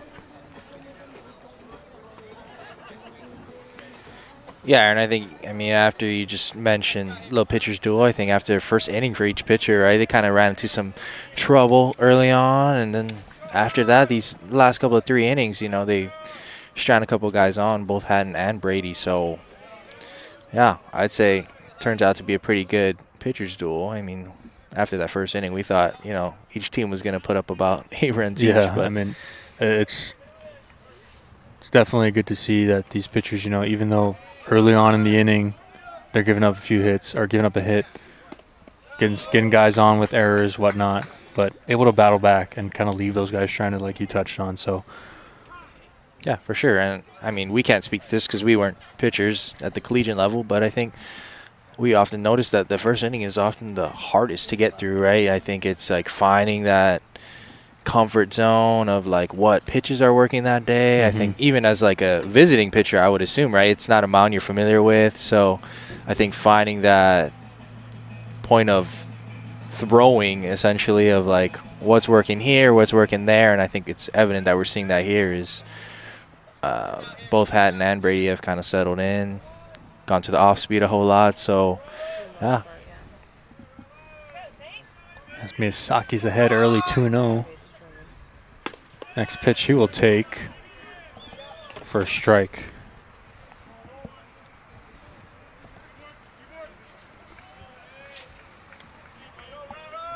Rain has lit up quite a bit for a little bit now. Clouds are still covering us. Still a little chilly. Don't expect it to warm up any more than it is. But it is what it is here in the Pacific Northwest. As Miyazaki is in an even count, 2-2. Pitch from Brady. Taken on the inside corner. Did not look like a strike, as Olin didn't exactly frame that one either. But home plate umpire says it's a strike. Nothing you can do there. We'll head to the top of the fifth inning. Saints still trail this one 3-1.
Welcome back to Saints Field at the top of the fifth inning here in game number 1 of a 4-game series between the Saints and the Wildcats.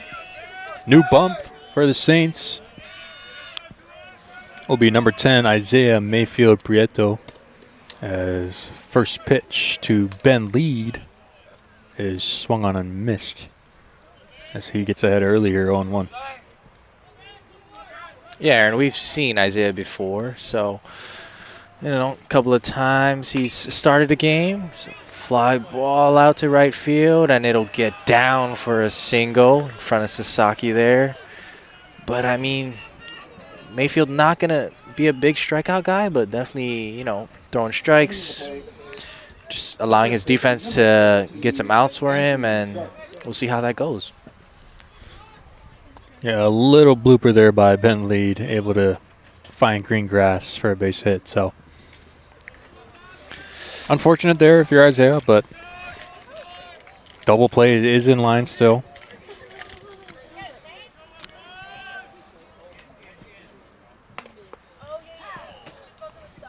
As the next batter, Andrew Sharp for the Wildcats, show bunts, pulls back, but it is called a strike. going back to lead, I guess, like, when you're hot, right? Like, Yeah, doesn't hit the ball very hard there, and you stats won't show what kind of Yeah, hits you get, but exactly. hits are hits. There's a pickoff move there by Mayfield.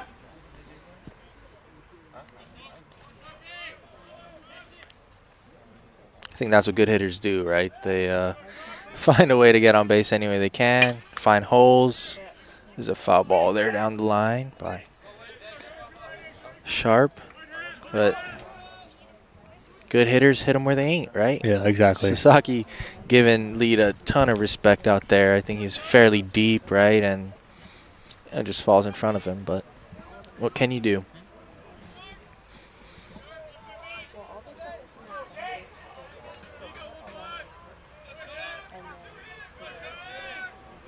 Count to Sharp, moves to 0-2 as Mayfield looks to get him out. Good battle by Sharp as he hits that one foul.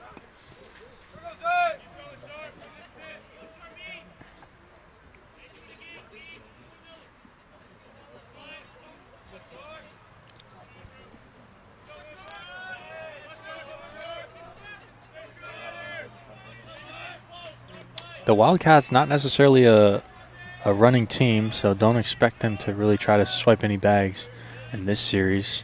As that one in the dirt will kick off of McCorkle's chest protector and allow for Lead to advance his second. Great read there by Ben Lead over at first base, recognizing ball in dirt. Able to get a good jump on that one and take second base. As Andrew Sharp now has a runner in scoring position with no outs. 1-2 count. Mayfield sets. Swung on, popped up. A little blooper, could get down, but Shimabukuro looks like he's there, and he is, and makes a catch for the first out of the inning. That one looked like it was going to be similar to Ben Lead's one, just a little poke to the outfield and get down and find some green grass, but Shimabukuro playing in the right spot, able to run over to his left and make the catch. Yeah, absolutely. I hate to repeat what we said earlier, but I mean, going back to your point about the Wildcats not playing too much small ball, I think when you when you hit 300 on the year, you don't have to play too much small ball of like running, stealing, if guys are just driving in runs with doubles in the gap, and so definitely sticking to their game plan for sure. We'll bring up number 22, Jake Felton, as the first pitch he sees is an off-speed, a little hanger. It's called a strike as the throw back from McCorkle shoots over Mayfield's head. Almost looked like it was like a design play. Right to McNally over at second base. Mayfield, a pretty tall guy, and standing up on that bump makes him even taller. So if you're McCorkle, you want to try to make sure you're limiting those overthrows back to the pitcher. Off-speed pitch gets down on the dirt. Lee gets a good jump once again, reading that ball in dirt, and he'll move over to third base and put him in a better scoring position for Felton.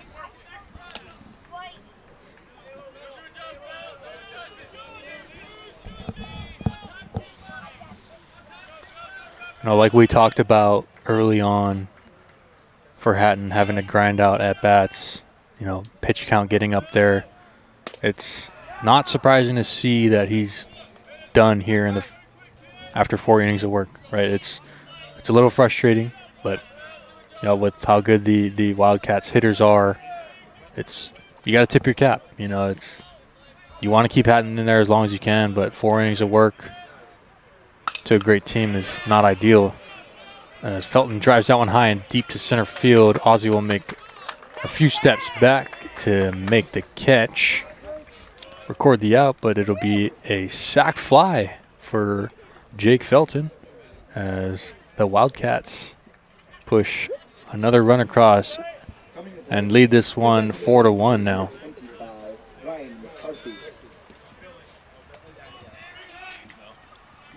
So that beautiful run, piece of hitting. Yeah, I was gonna say beautiful that run piece of hitting by Felton there, but something that doesn't get touched on is beautiful base running by Ben Lead.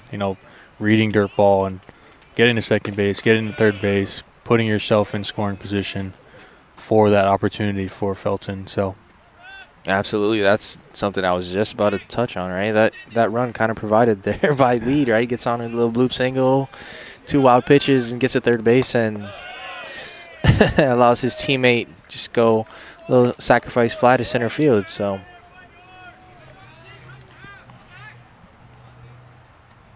as the next batter, McCarthy takes his second ball down. It looked like a strike, but like we talked about, a lot of these pitches are going either way for the umpire. It's kind of flip a coin. You know, if you win, you win. If you lose, it is what it is. As McCarthy is ahead here, 3-0.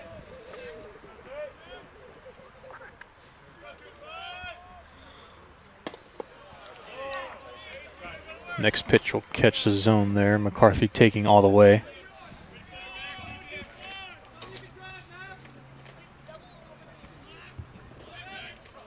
Three and one count, 2 outs. Here's a pitch. Swung on, fouled. Count will move full.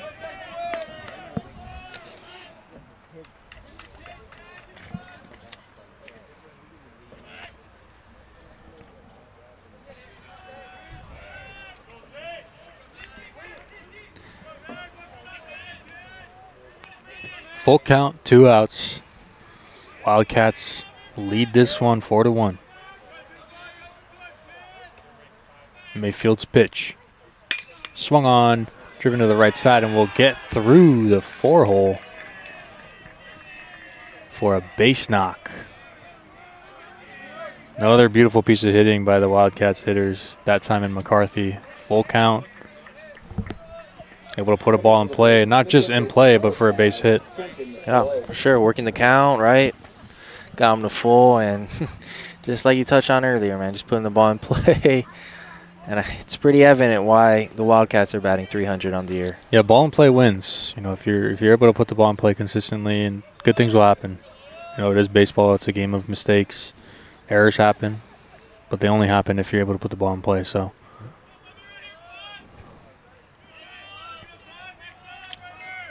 as 8-hole hitter number 5, Trenton Love steps in, takes his first pitch down in the dirt. Let's go back to closing the book on Cole Hatton, too. I think the Wildcats had him at about triple digits, 101 pitches total, I think, in those 4 innings. So he's definitely had to work very, very hard within those 4 innings, right? Runner goes. As Love pops that one high in the infield. McCorkle under it, calls for it, and will make the catch. Record the 3rd out of the inning. We'll head to the bottom of the 5th. 1 run, 2 hits, no errors, and 1 runner left on. Saints due up, trailing this one 4-1.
Welcome back to the bottom of the 5th inning. Leading off for your Saints will be leadoff hitter Austin Shaler.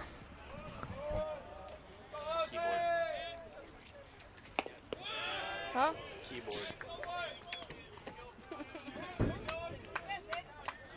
As off-speed pitch fools him there. We'll go down 0-1.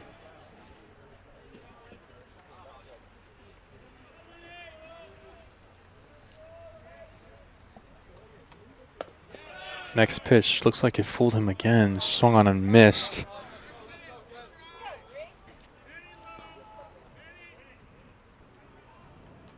What did we do last time when the keyboard fucked up? Turn it off. Turn it back on. Is it gonna save him? Yeah, it loads. Okay. The 0-2 pitch. That's Hit on the ground to the first baseman. Takes a tricky hop. Ozzie, with as much wheels as he has, almost beats that one out, but pitcher Alex Brady able to cover first base and make the out. The Saints' third baseman, number 13, Dylan McLaughlin. That'll bring up two-hole hitter and third baseman Dylan McLaughlin.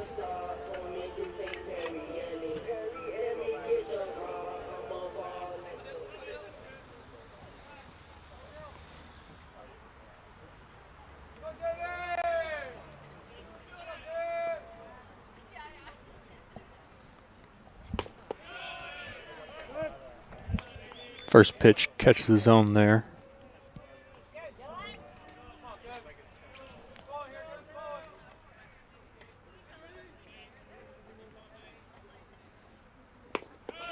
Off-speed pitch down, swung and missed. Beautiful pitch. Alex Brady seemed to be working these Saints hitters, not giving them anything really to hit here in the bottom of the fifth. Next pitch looks like it was there height-wise, but don't think it was there over the plate. You guys have a better view than I do, but from my perspective, it seemed like it missed away. Count moves to 1-2. Hit on the ground hard to third baseman, and he's not able to field that one cleanly. It bounces off his body over to the shortstop as McLaughlin is in there for an infield single. Hard hit ground ball to third baseman. At the hot corner, it is difficult to field there, especially on a natural field like here at Saints Ballpark. Saints got their first runner aboard here in the bottom of the fifth inning, as it'll bring up Mark Stewart. As a balk is called on Alex Brady. Doesn't appear that he paused long enough. I'm not too sure. I wasn't really paying attention to that. But if I had to guess, I believe he did not pause long enough. Therefore, it will result in a balk, and McLaughlin moves over to second base.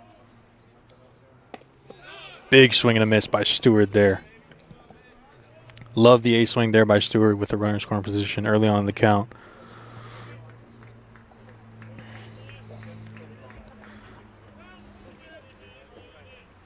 So runner in scoring position for the Saints here. 0-1 the count to Stewart. Pitch is swung on and fouled back to the backstop. Count moves to 0-2.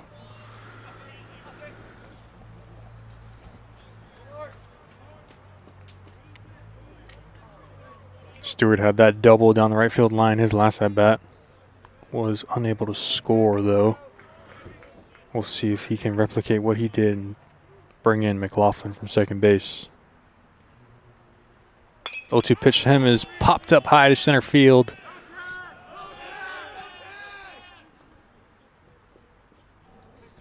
Center fielder's under it and make the catch for out number 2.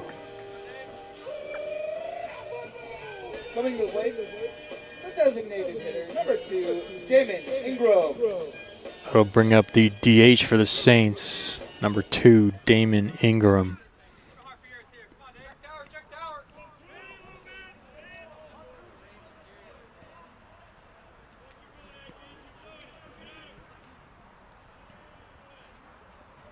First pitch he sees is off speed high, misses his zone.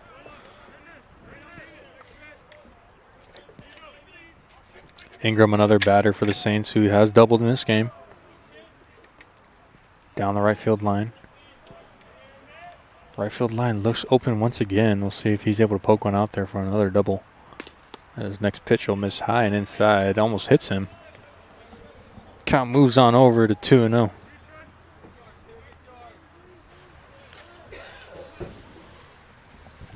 As Olin wisely calls time. Heads out there to talk to Brady. Get him to calm down a little bit.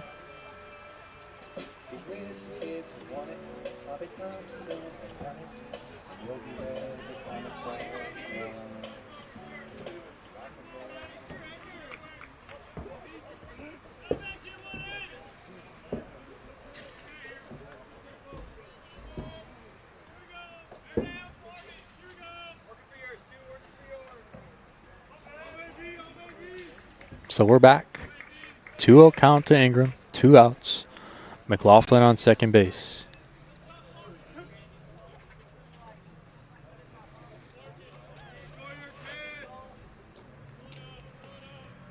Brady's pitch taken by Ingram. Fastball down the middle.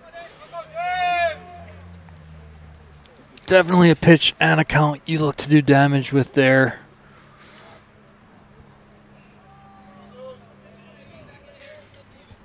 As the count moves over to 2-1. Brady sets. Here's the pitch. Swung on and missed. Count moves even 2-2.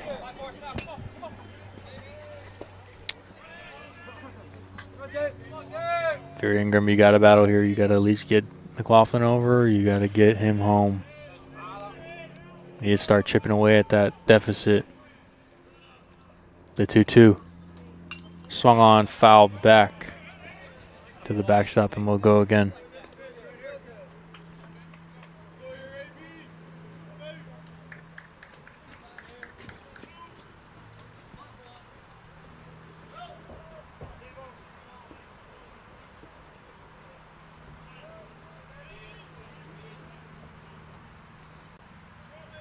Brady's pitch taken on the outside edge. Count will move to full.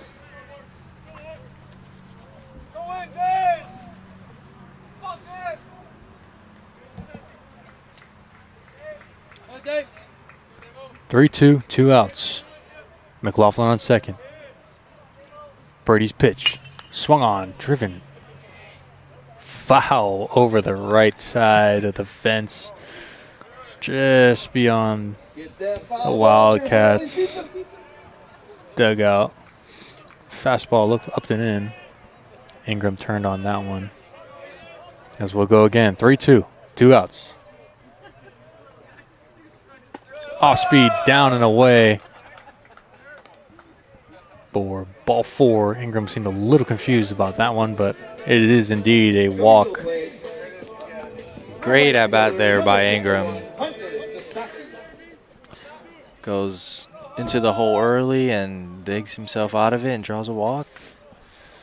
Can't complain if you're Coach Kelly Gallagher. You got 2 guys on now with a chance to cut into this lead with Sasaki. Sasaki, a first pitch swinging kind of guy. Does not decide to do that there, as he'll take that one down.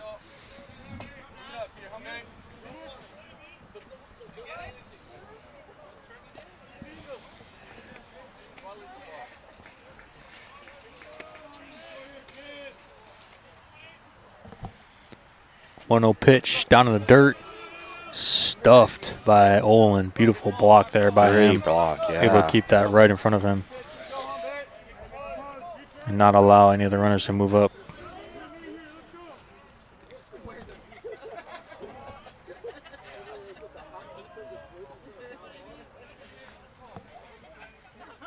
Two-0 pitch taken down again for a called ball, and the count will move to 3-0.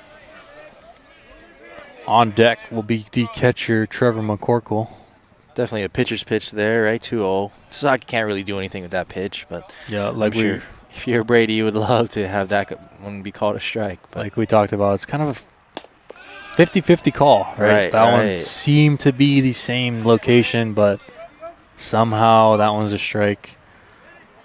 And again, we're sitting at an angle, right? Yeah, we're by the 100%. Saints dugout, so hard to tell left and right. But as far as up and down goes, that looks kind of middle. So the 3-1 swung on, fouled over the Wildcats dugout. Count moves full. 2 outs. Runners will be moving here on the pitch.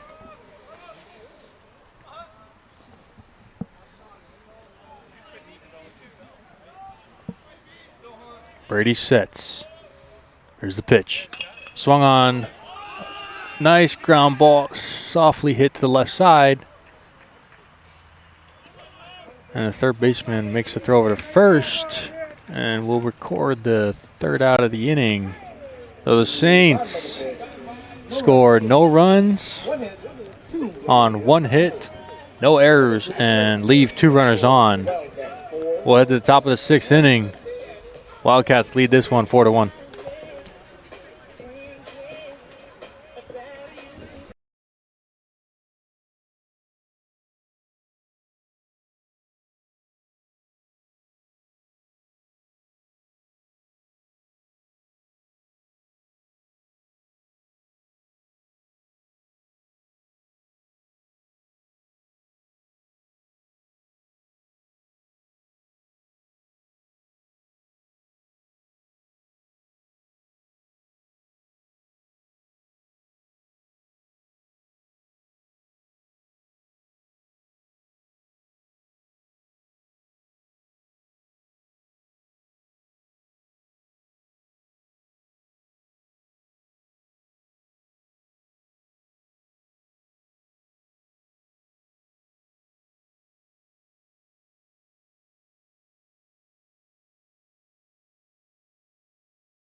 Welcome back to the top of the 6th inning. Wildcats lead this one 4-1.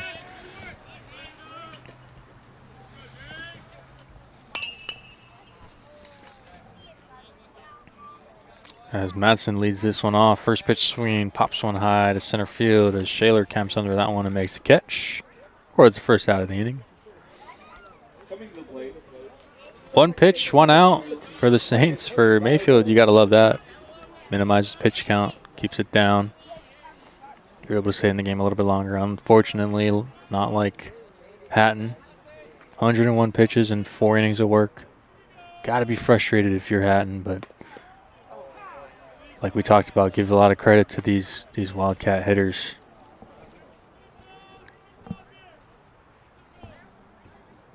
As Marcus Manzardo, the top of the lineup, steps in now. First pitch to him is a strike. As he swings at the next pitch, hits it. Nice little line drive, the left center gap. Shaler cuts that one off and holds Manzardo to a single.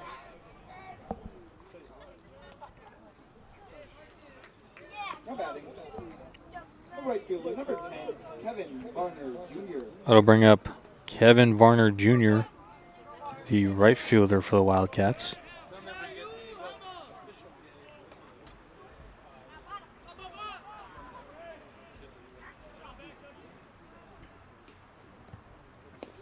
As first pitch to him hits him on the leg, and he will get aboard via the hit by pitch.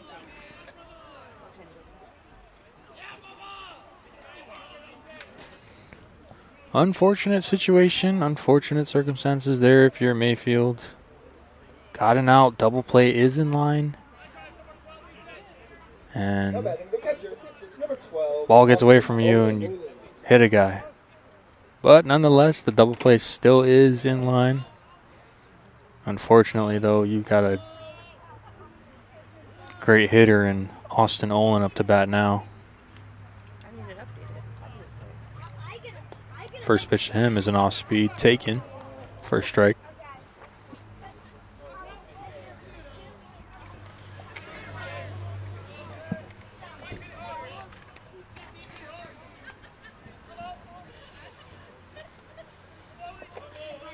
One out for Olin. Runner on first and second. The 0-1 pitch. Hit on the ground, up the middle. McNally's there, right by second base. Steps on the bag and throws it over to first. And turns the first double play of the day. Beautiful positioning there by Brady McNally as he's playing up the middle there. As the Saints will be due up here in the bottom of the second, trailing 4-1.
Welcome back to the bottom of the sixth inning here.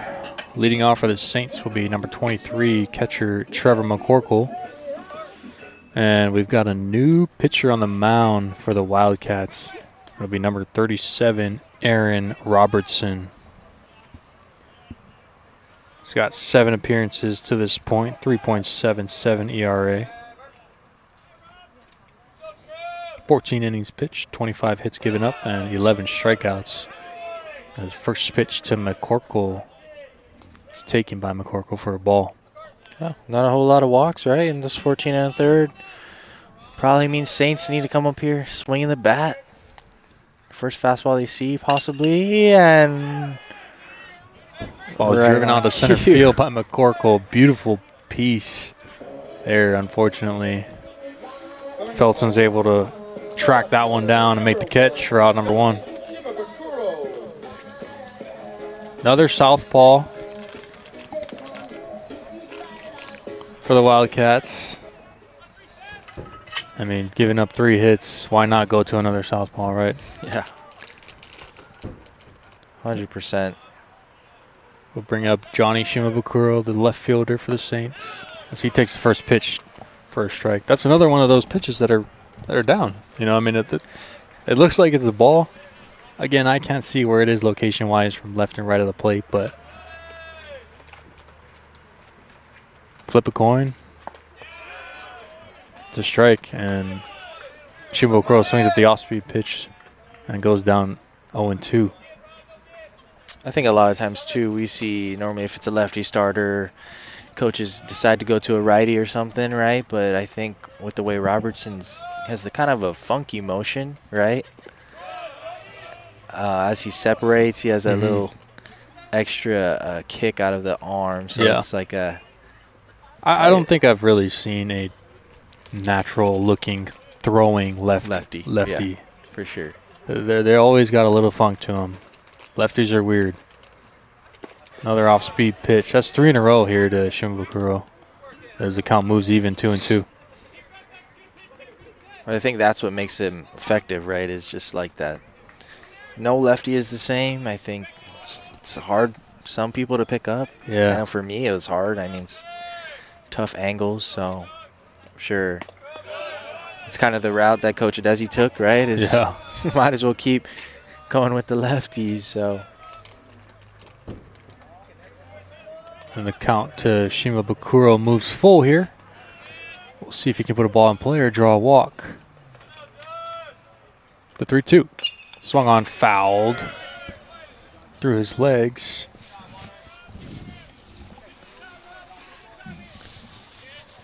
And we will go again.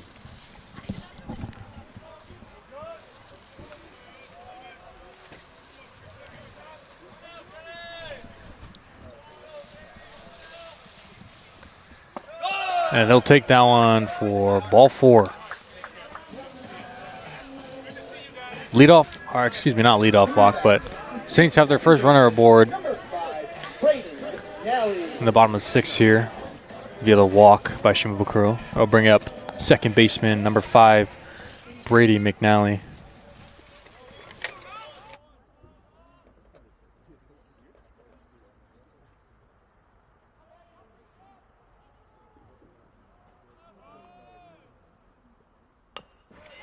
McNally swings at the first pitch. He sees a little chopper to the left side. Pitcher Robertson able to field that one to make the throw over to first.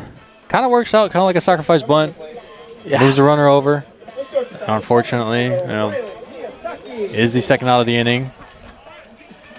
But I think in different circumstances that would probably work a lot better in terms of if it was a 1-run ball game, right?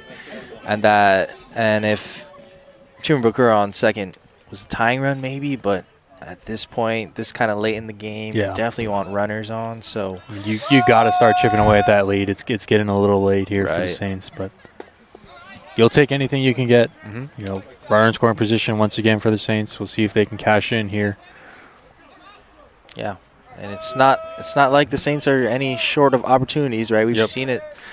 Couple innings back, second and third, no outs. Unfortunately, no runs coming across, so they've left 7 on base already with 1 more on second. So we'll see.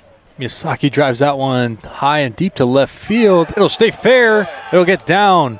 And Shimabukuro comes in to score, and Miyazaki is in a second with an RBI double for the Saints. And like we talked about, Saints needed to chip away at that lead, and they did so with that double by Miyazaki there. Cut the lead down to 2 runs while also still having a runner in scoring position. So a beautiful piece there by Miyazaki, able to drive in a run. It'll roll the lineup over to the top in Ozzie Shaler. It almost felt like Miyazaki overheard us talking about their lack of production with runners in scoring position there, but he comes through. And if you're the Saints, you know, you've got a runner in scoring position. You've got the top of the lineup coming up. So, unfortunately, you have 2 outs, but the Saints are nothing short of manufacturing runs with 2 outs. We'll see if Shaler can poke one in the outfield and get Miyazaki home. As the 0-1 pitch to him is an off-speed once again, taken for a ball. I believe, if I'm not mistaken, that's 5 straight off-speed pitches to Shaler. He struck out on 3 of them in his last at-bat. And 2 more were just thrown to him here.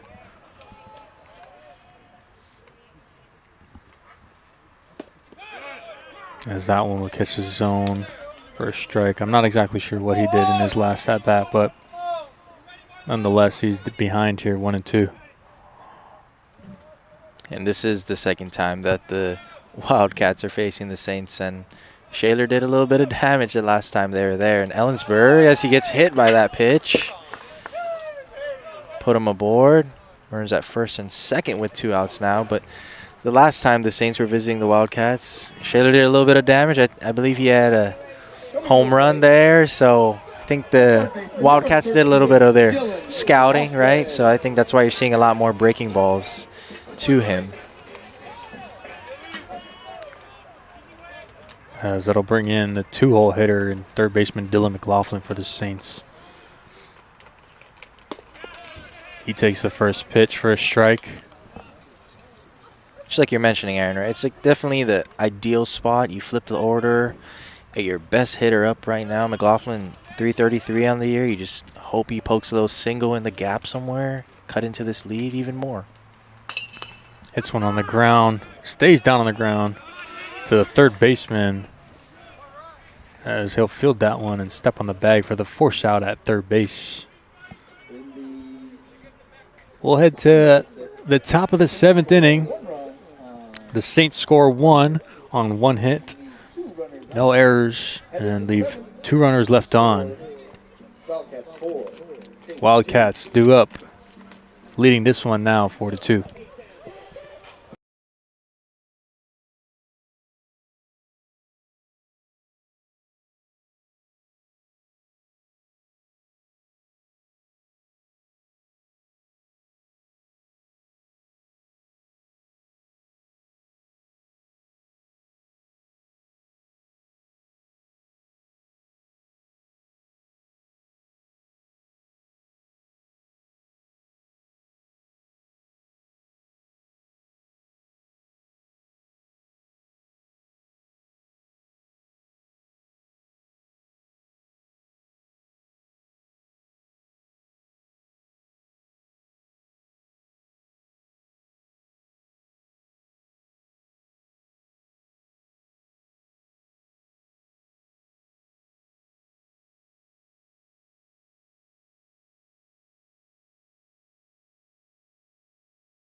Huh, yeah, interesting.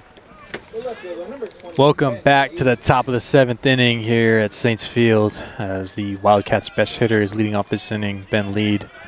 A little bit of a interesting defensive layout here for the Saints, positioning-wise. Looks like they're sort of going, I don't know if you guys can see it, but they have somewhat of a 4-man outfield, giving the respect to the hot-hitting Ben Lead. Got a little bit of a little league look going on, right? Remember, back in those days, you had someone playing left field, right field, and then left center, right center. So it's kind of funny to look at, but we'll see if it pays off. Yeah, just giving the great amount of respect to the hot-hitting Ben Lead here as he's ahead in the count 3-0. Realistically, you want to put the outfielders out there, but you want to make sure your pitcher's throwing to him so he puts the ball in play to those outfielders. But unfortunately, Mayfield gets behind 3-0, but does come back with a strike there, so moves the count to 3-1. As his next pitch is swung on and popped high. Looks like it's going to stay in the infield. Miyazaki treks over to his left and makes the catch behind second base for the first out of the inning. A little bit of laughs there from the Saints. A little unusual shift with a 4-man outfield. We've only seen that one time with a former Billings hitter, Right. and Daniel Cipriano, as well as, I believe, Chris Arpan, former Billings hitter as well, but pays off. As a hitter, you got to be a little bit frustrated with that, not really having much ground to hit the ball in the outfield, but I think it also could play into like a psychological thing. Maybe you see a 4-man outfield, might force yourself to do something not accustomed to, right? Yeah, exactly. Trying to shoot a ball to the right side or something, and almost like you're forcing something. So maybe a little bit of mind games on Coach Kelly Gal's part too. So pays off. as Andrew Sharp is behind here in the count 0-2.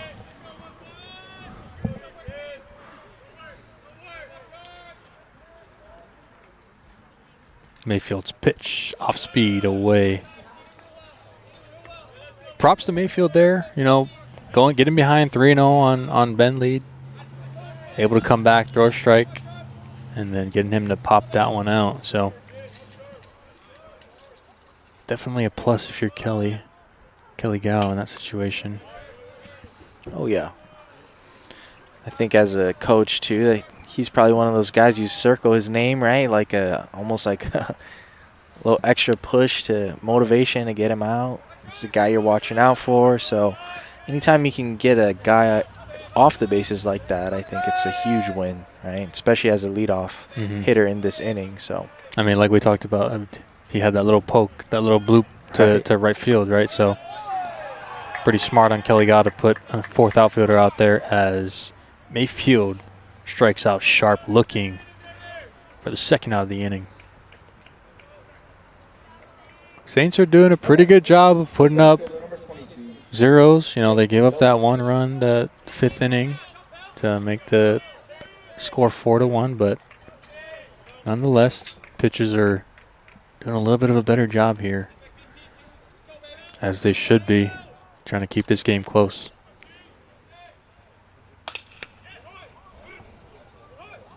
Off speed by Felton's hit hard on the ground of the shortstop Miyazaki. He fields it, makes the throw over to first. And a beautiful stretch by first baseman Mark Stewart to hang on to the bag and catch that ball. As the Wildcats record no hits, no runs, no runners left on, no errors. We'll head to the bottom of the seventh. Saints trying to get back in this one, trailing 4-2.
Leading off the bottom of the seventh inning for the Saints will be first baseman Mark Stewart.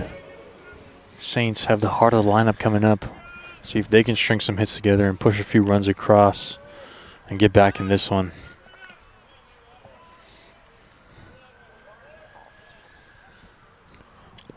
First pitch swinging by Stewart. It's popped up high. Will stay in play. Going to be a tough play. Tough play for the first baseman as he's not able to track that one and make the catch. No, we touched on it the last time we were here, right? That play for the first baseman over the shoulder is a pretty tough catch. It's not ideal. It's you got your right fielder playing way over, right? He's way over the line. There's no way he's making that catch. So realistically, the first baseman's the only one in that vicinity to make that catch. But over-the-shoulder basket catch is not something that you necessarily practice. But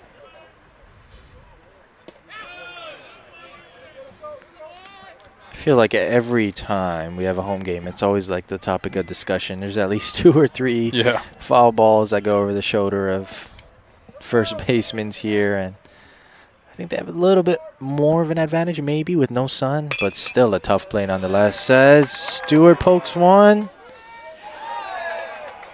and hustle and dives his way into first base for a base knock. Now batting, the designated hitter, number 2, Damon Ingram. But like you said, Aaron, right? It's like definitely the part of the order you want coming up. Stewart gets on base, hoping Ingram can move him over, get him in somehow, and then Sasaki manufactures a run. Definitely cut into the lead, so we'll see. Yeah, you know, like we talked about, it's not going to show up on the stat sheet, but that goes down as an infield hit, and a hit's a hit, like we talked about. So right, 0-2 count, right? Tough breaking pitch. He sticks with it. Saints get their first runner on here with no outs as Damon Ingram steps in. Off-speed pitch to him is down and away. A lot of off-speed pitches here by Robertson. You know, obviously trying not to give the Saints something to hit, trying to maintain this lead that they have.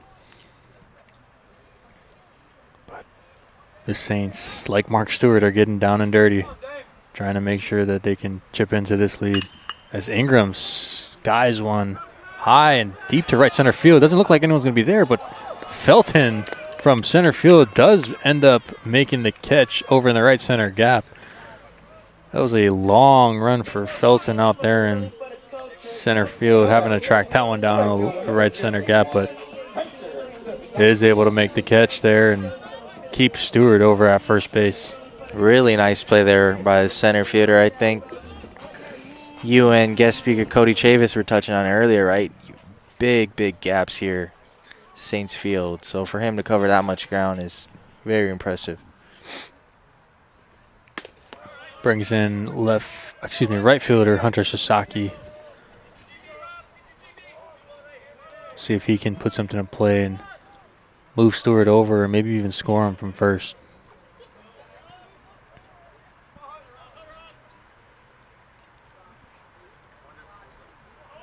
Robertson's pitch. Sasaki shows bunt, pulls back, and that one's a ball taken down. Count moved to 2-0.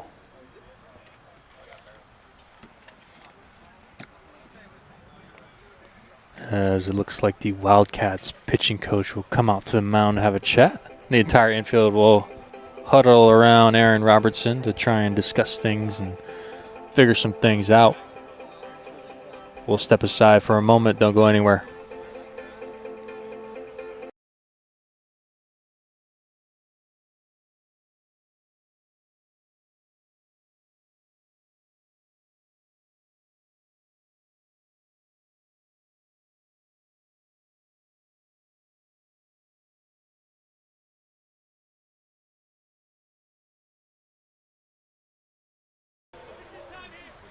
Welcome back. Quick little break there. Hope you were able to grab your popcorn and join us here in the bottom of the 7th. 2-0 count to Sasaki. Runner on first, 1 out.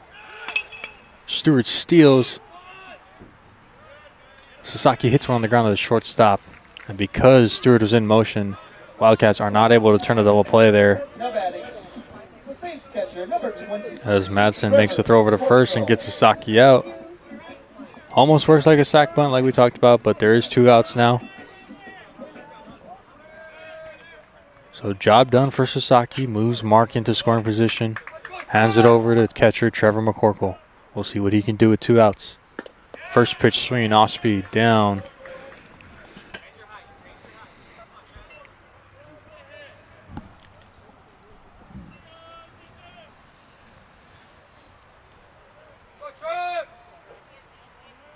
Robertson sets. Here's the pitch.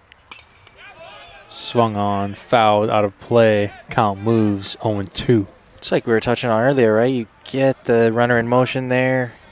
Now you got Stewart standing at second base with a chance to bring him in on a single. I mean, looking at the box scoreboard out there too. Saints score 1 run each inning. In these next 3 innings, they can win this ball game, right? So chipping away. Ball in play there by McCorkle. Soft ground ball to the shortstop. Makes it, throws it over the first baseman. And the 3rd run will come across for the Saints on the error by the shortstop, Madsen. And that'll put McCorkle over at second base in scoring position once again with 2 outs. So the Saints putting on some runs with 2 outs here. And we'll see if Johnny Shimabukuro can step in and bring McCorkle across.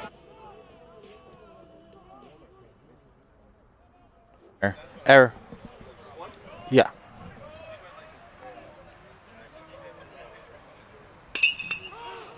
Shimbokuro skies one high to right field. Varner's tracking, and he'll make the catch for out number 3.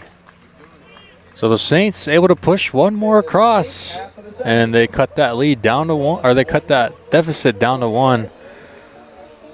One runner left on base. The Wildcats are due up here, heading over into the top of the 8th inning. We'll be right back.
For Central, the designated hitter, number 25, Ryan McCarthy. Welcome back to the top of the 8th inning here at Saints Field. Leading off for the Wildcats will be number 25, the DH, Ryan McCarthy. As he's first pitch swinging, lines that one, a low line drive over to center field. That'll get down for a base knock. First pitch swinging by McCarthy works out for him. As the Wildcats get aboard here early on in this one, in this inning. For the Wildcats is number 13, Carter Marlowe. And it looks like Coach Desi will go to the bench and bring in a pinch hitter in number 13, Carter Marlowe. No. On first. As well as a pinch runner. Can't really see what number he is. Pinch running for the Wildcats is number 27, Lucas Christensen.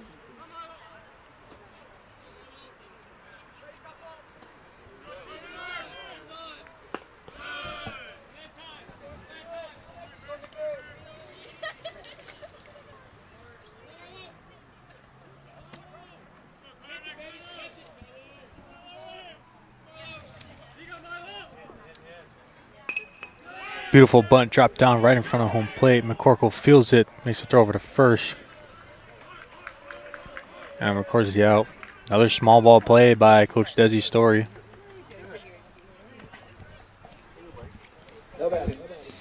And that'll work out and move the runner over. Just great baseball. Right?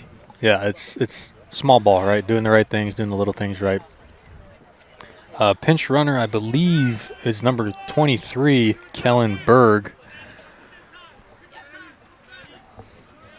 As number 14, the shortstop, Madsen, steps in. Looks at the first pitch he sees for a strike.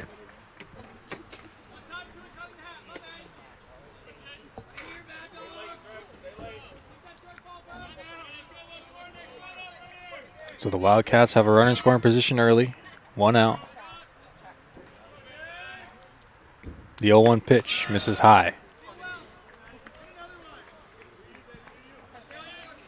Haven't touched on this, but new bump for the Saints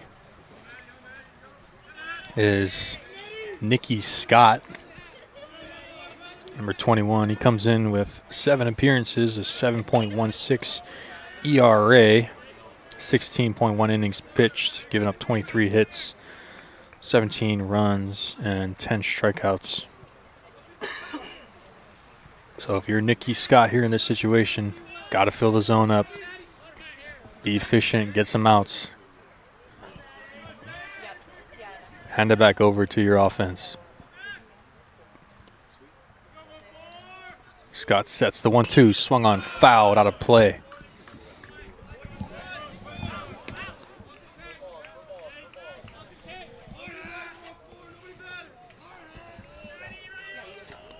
So we'll go again, 1-2 count, 1 out.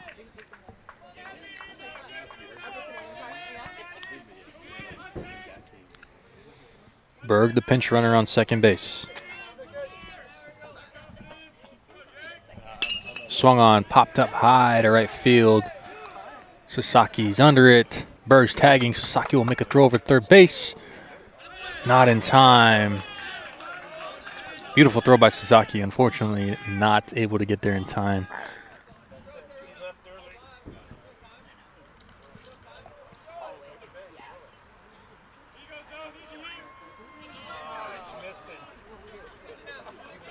As the Saints try to appeal the runner leaving early from second base. And appeal fails as Berg moves over to third on this fly out to right field. Rolls the lineup over to the top. And number 2, Marcus Manzardo. 2 outs here, 0-1 the count. Off-speed pitch misses away. Brings the count even, 1-1. Big at bat here, right, by Manzardo. Stretch this lead for the Wildcats. That's the ball hard on the ground. Second baseman McNally fields that one, makes a throw over to first. And the Saints will get out of that one without giving up a run. So the Saints head to the bottom of the 8th inning, trailing this one just 4-3.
Welcome back to the bottom of the 8th inning, excuse me. Pinch hitting for the Saints, and leading off this inning will be number 7, Peter Hollaball. He'll step in for Brady McNally. Yeah, Hollaball batting .310 on the year. 26 hits and 84 at bats, so definitely a guy you want up. And a new pitcher for the Wildcats will be number 21, Nolan Milliman. Yeah. He's got 9 appearances, 4 wins, 2 losses, 2.45 ERA. He's got 11 innings pitched, 1 save. He's given up 9 hits and 12 strikeouts. So the guy you want on the bump if you're Coach Desi.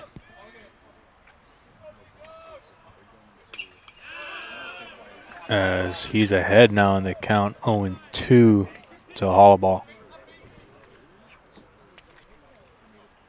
Hollaball, the freshman, someone we've seen in the lineup early on this season as a starter, now coming off the bench. Coach Kellygow expecting him to make something happen as he'll take that one down in the dirt. Count will move to 1-2.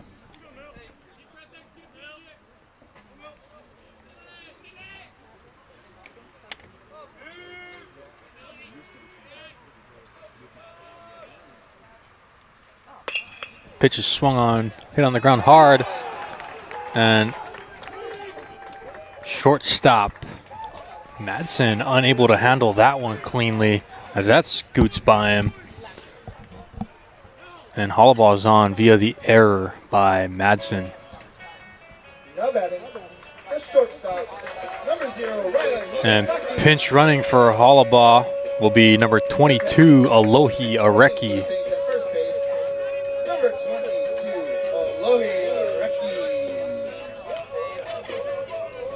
Ideally what you want there for Coach Gao, right? Like, hey, if you can get a runner on in any way possible, you're happy, right? Most likely seeing the 9-hole spot Miyazaki here.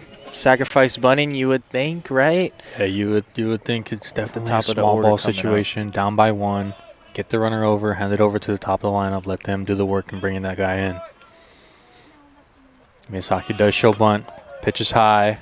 He'll take that one for a ball. A little bit of velo coming out of Milliman here. But it's like we talked about earlier, right? You just scratch and claw your way to scoring one run here, 1 run there, and you're right back in this game, right? That's the game of baseball, right? Just doing the little things right? Just good things happen. It's that trust in your teammates as well, right? Miyazaki giving himself up to show bunt, right? Really hope Ozzy on deck here can come up with that clutch single, bring home a recce.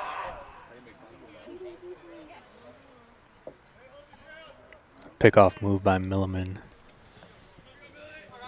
Sort of has Areki leaning a little bit, but able to get back in time on that one. As the sun is trying to peek its way through the clouds here. Getting a little bit more light. The 1-1 pitch. Miyazaki shows bunt, and bunts hit foul, so the count will move to 1-2. Really got to lock in if you're Miyazaki here, right? You know, you had your opportunity to put a ball in play, get the runner over, but now you're down 1-2. Mm-hmm. You really got to grind out this at bat and get something in play and move that runner over. 1-2 count, Areki at first. Pickoff move, nothing happening there.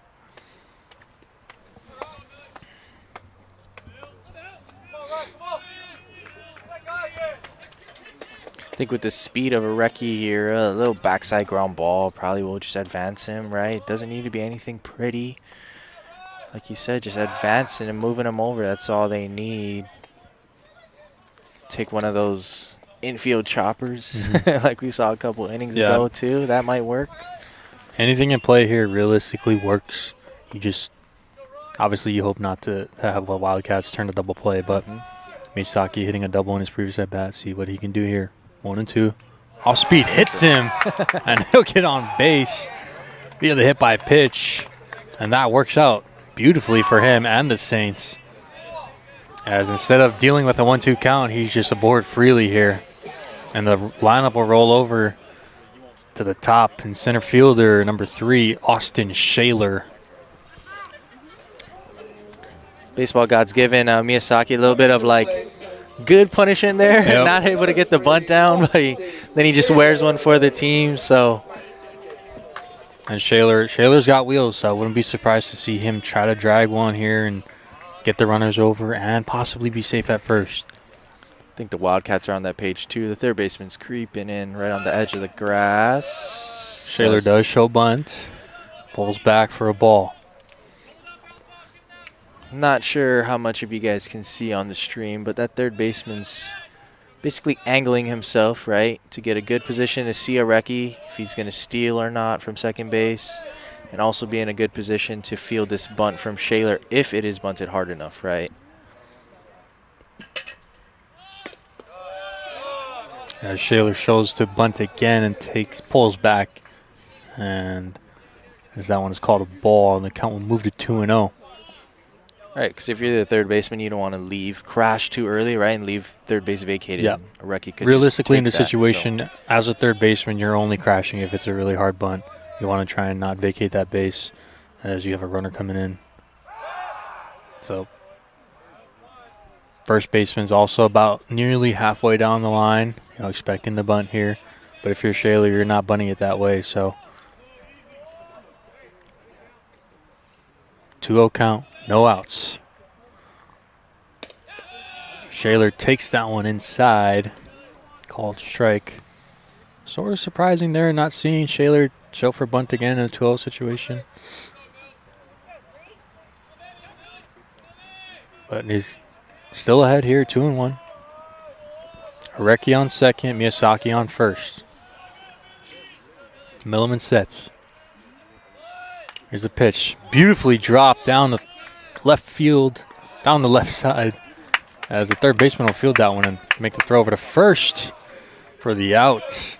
And job done by Shaler, as Areki and Miyazaki will move up one bag each.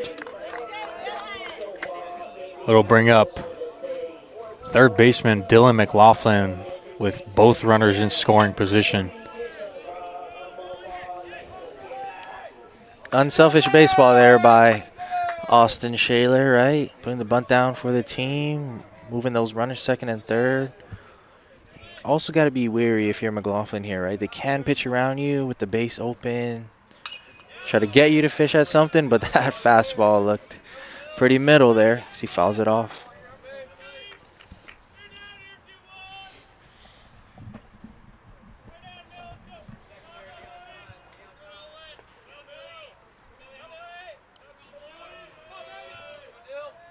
The 0-1.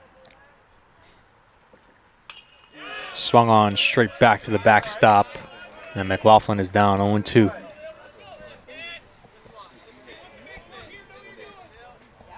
You'd love to just see a ball put in play here, right? Let the defense make a play like we saw last inning. Who knows what might happen, right? So see if McLaughlin can do so. Yeah, if you're the Saints, you got to be a little frustrated with how many runners you've had in scoring position and not being able to make something happen from it. So if you're McLaughlin here, knowing that, you really got to grind this out and put a ball in play. Realistically, ball in play wins here unless it's hit to the left side to the third baseman. The opposite side of that, too, is you don't want to put too much pressure on yourself, too, as the hitter, right, to force yourself to put a ball in play. Just still being choosy, swinging at strikes, staying within your zone. So really hoping McLaughlin can poke something the opposite way, maybe. Milliman sets. Here's the pitch. Tries to bowl that one by McLaughlin, but does not catch the zone. And count will move to 1-2. A little bit of extra juice on that one by Milliman. Yeah, huh? that little grunt adds about 2 to 5 extra miles an hour on your fastball. So let's see if anyone watching at home. The off speed here. Wow. Fastball misses high once again. Count will move even 2-2. I think as a hitter here too, right? You see that fastball up twice. You're probably looking for something down, out, and slow. A little off speed, kind of a setup pitch there. Get your eyes looking up. The 2-2. Off speed. Doesn't catch the plate. And the count will move to full 3-2. McLaughlin must have eyes like a hawk, man. That was the Wildcat bench wanted that one, not knowing where that was. You guys on stream have a better view than we do here, but Nonetheless, 3-2. Off speed, nearly hits McLaughlin. Called for a ball, and the Saints will load him up with 1 out Coming to the plate, for Mark Stewart. Mark Stewart.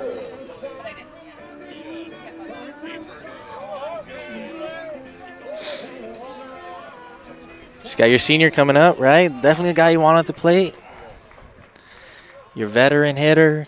Yep, had a double early on in the game. See if he can come up clutch here with a big hit. He'll take the first one off speed high. Not something he's looking for early in the count, so a good take by him. Being really selective here as a hitter. Get a pitch you can do damage with. Score 1, maybe 2, maybe even 3. As the 0-1. Swung on, driven high and deep to center field. This will get 1 run in. As Miyazaki will tag as well from second base and move over to third. As an RBI sac fly by first baseman Mark Stewart will tie this game up at 4 apiece. Now batting, the designated hitter, number 2, Damon Ingram.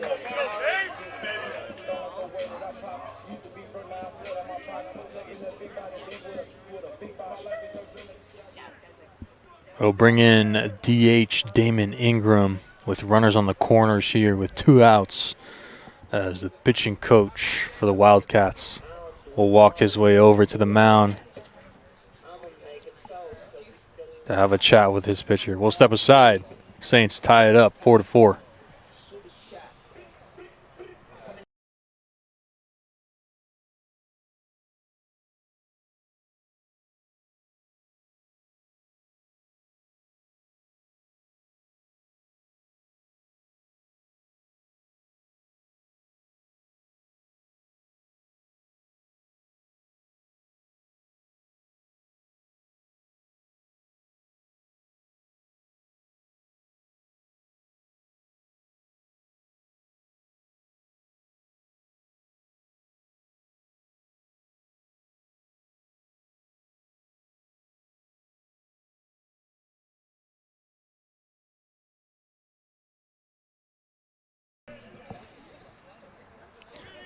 We're back as Damon Ingram steps in. So we'll see if he can get a base knock and score 1. Put the Saints ahead 5-4. First pitch he sees off speed high, misses his zone. Aaron, so as a fellow lefty hitter, right, and you see first and third here, first baseman's holding McLaughlin on at first base, and you see that 4 hole kind of wide open. Is that something you thought about when you were hitting, or? Realistically, to me, honestly, not really. I'm just really looking for my pitch, something I can do damage with, something I can put in play. I was never really a technical hitter. I didn't really think about things. My whole mindset and mentality was kind of just see ball, hit ball. You know, if I see a ball I can do damage with, I'm going to swing at it. I'm not really trying to hit the ball anywhere. Not trying to do too much, right? Because if I try and do something, it might not necessarily happen, right? Right. But if I'm hunting for that pitch I know I can hit, then put in a good swing on it. I'm just kind of letting the baseball gods take over from there. You know, I think it's just a different perspective we have as fans now, right? We see as Ingram takes low for ball 4. 4-pitch walk, Milliman. Go back to our point. As fans, we see how big that hole is there, right? And we think like, oh, it must be easy to kind of just get one through there, but it's not as easy as you think it is, you know, as spectators. As a hitter, it's not really easy. It's not the easiest thing to say, oh, that hole's open, I'm going to hit it there. Right? Sasaki first pitch swinging. It's a ground ball to the third baseman, and he'll field it and step on the bag for out number 3. Nonetheless, the Saints are able to push run across and tie this one up at 4 apiece. We'll head to the top of the 9th. Tie ball game here at Saints Field. 4-4.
Garner Jr.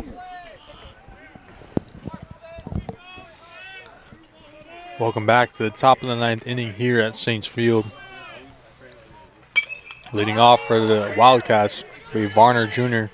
as he pops his first pitch he sees up in foul territory just in front of the Saints dugout.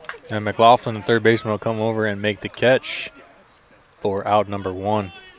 Now batting, the catcher, number 12, Austin Olin. A 1 pitch, 1 out for the Saints. Ideally, the type of start to an inning you want if you're a pitcher, right? Yeah, absolutely. It's For Scott there, that's what you want as the Saints opt to go to that 4-man outfield again as Arecki, who came in to pinch run, who's at second base now, goes to right field. Olin puts a great swing on that one. And the defensive shift pays off as Shaler's there to make the catch over in left center field. If the Saints aren't playing in that 4-man outfield, that is definitely a ball that gets down in the gap. But props to Coach Kelly Gow doing his research on these Wildcat hitters and inputting the correct shift that is necessary. All right, 2 pitches, 2 outs, right? Probably see a take here by Lead. Don't want to make 3 outs on 3 pitches. As the Saints will stick to that 4-man outfield with Lead coming up here.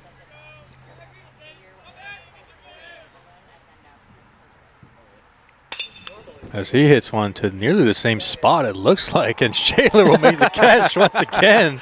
The same exact result. And the Saints 4-man outfield pays off. 2 beautifully pieced line drives to the left center gap, but played perfectly by the Saints with their 4-man outfield as we'll head to the bottom of the 9th. Saints will see if they can walk this one off. Score tied 4-4.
The Saints.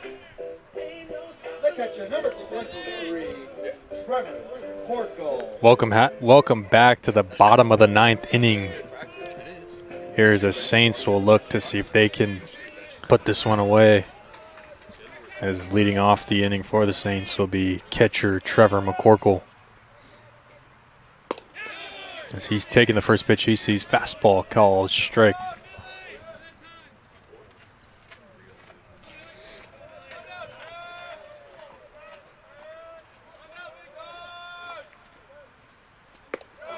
Next pitch will miss high, called for a ball.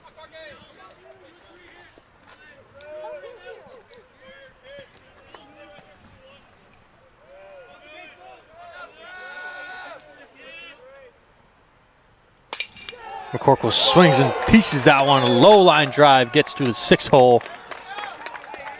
And McCorkle is on with a base knock.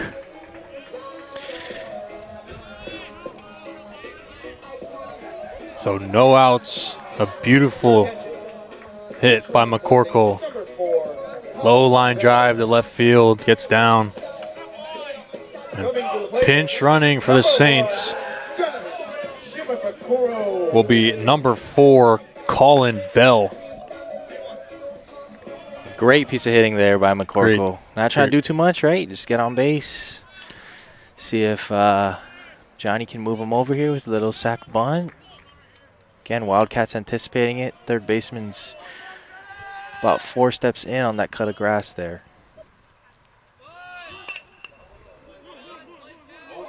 Beautiful bunt by Shimabukuro. Drop down to the pitcher. Luckily slips and isn't able to make the throw to second, but gets Shimabukuro out at first.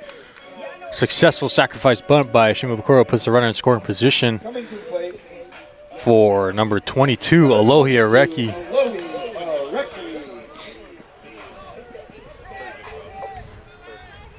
Areki with no at-bats in this game, came in as a defensive substitution for McNally.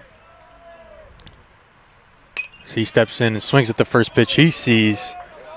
He's eager to get that run across and walk it off for the Saints, and have fouled that one out of play.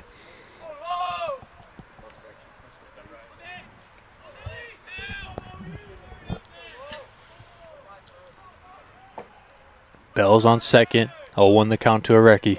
1 out. Off speed, misses high. Count will move even.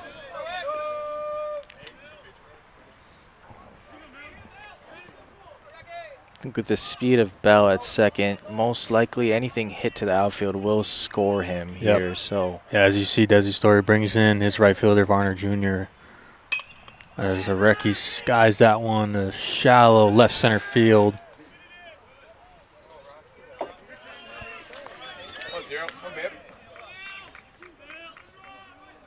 And Felton's over to make the catch for out number 2. Number 0, Rylan Miyazaki. As 9-hole hitter, shortstop, number 0, Rylan Miyazaki will step in now with 2 away and the winning run on second base. Saints have had a little bit of magic happen for them with 2 outs. See if they can continue that here.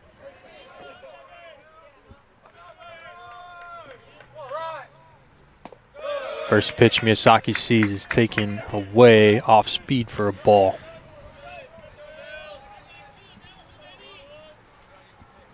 Miyazaki had that 2-out double down the left field line early on in the middle of this one. See if he can replicate that and put something in the outfield. Get Colin Bell across. Next pitch is another off speed, catches the zone. Count moves 1-1.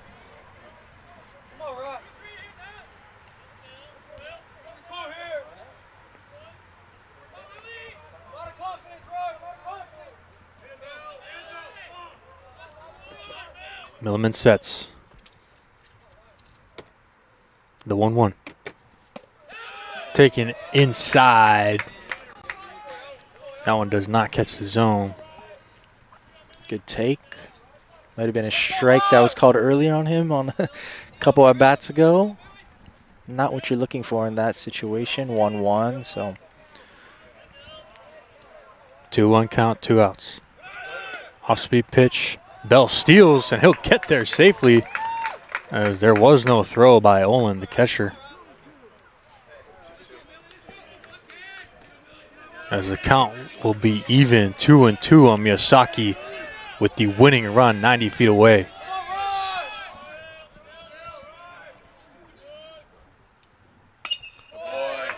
Pitch swung on, popped out of play, and we'll go again.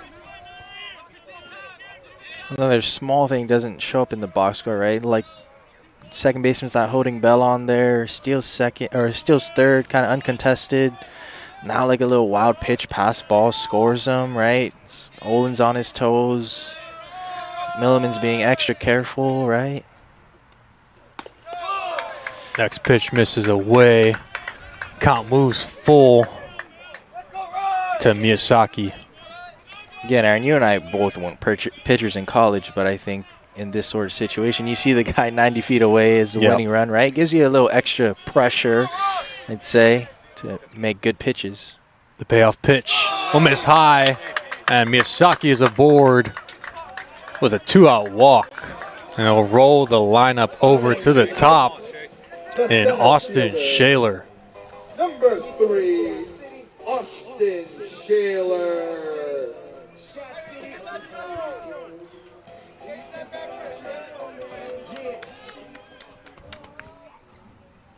Shaler steps into this one with 2 outs, runners on the corners.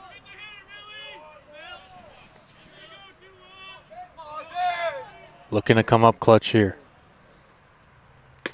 First pitch he sees, fastball in there, called strike.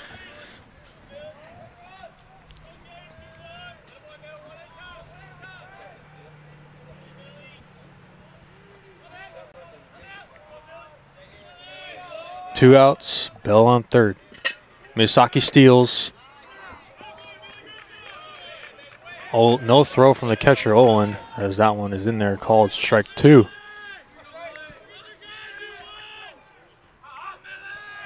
Two outs. Winning run on third.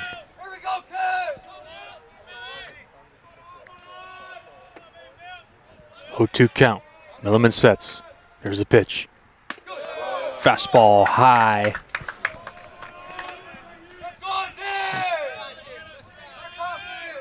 Count moves 1-2.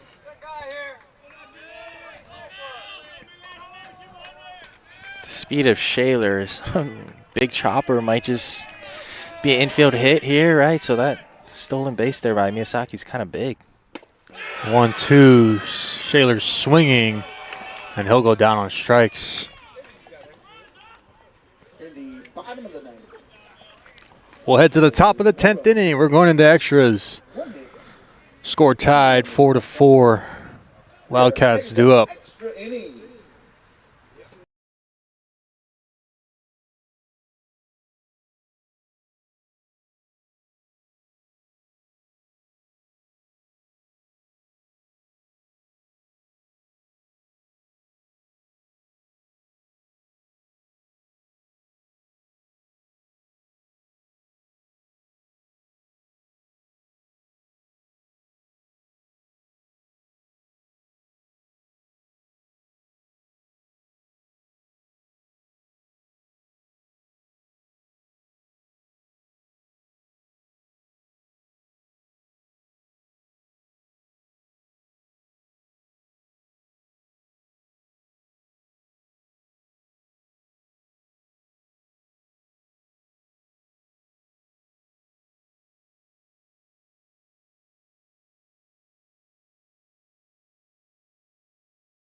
Welcome to extra innings here at Saints Field in game number 1 of this 4-game series. As we're in the top of the 10th inning, score tied 4-4.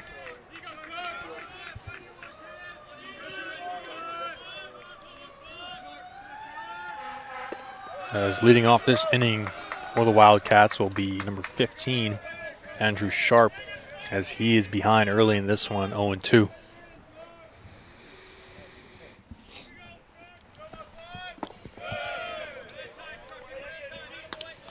Next pitch is down in the dirt.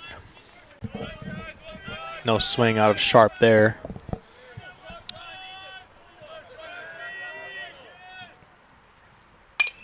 Pitch swung on, a little blooper to left field. Make it down, and it does, and it's a fair ball. So a little bloop single by Sharp. The Wildcats will take it as they have their leadoff runner aboard. Now batting, the center fielder, number 22, Jake Felton. That'll bring up number 22 in Jake Felton.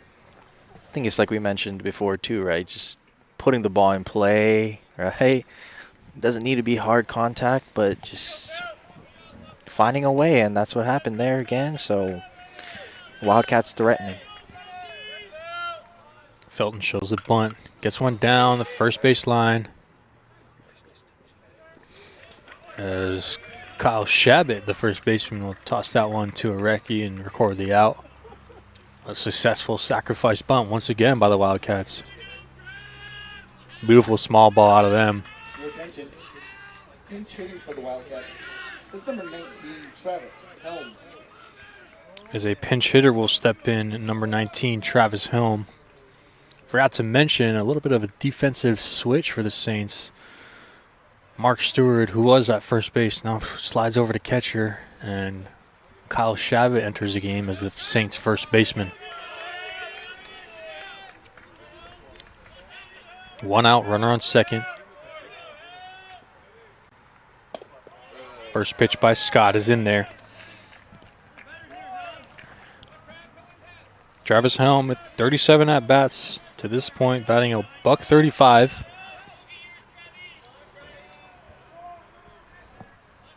Of course, none of that matters if you can get the go-ahead run across.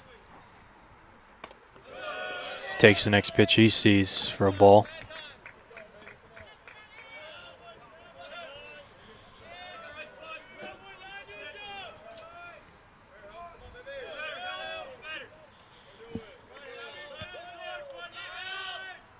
The 1-1. Swung on, a little blooper once again. It'll get down in front of Shaler. Story sending. Beautiful throw by Shaler. Will get the runner out at the plate.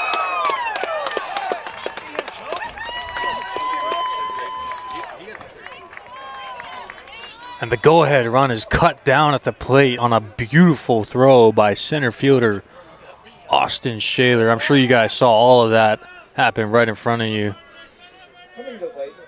Number 13, Carter Marlowe. Surprise call by Coach Desi Story there to send the runner with that shallow of a base hit.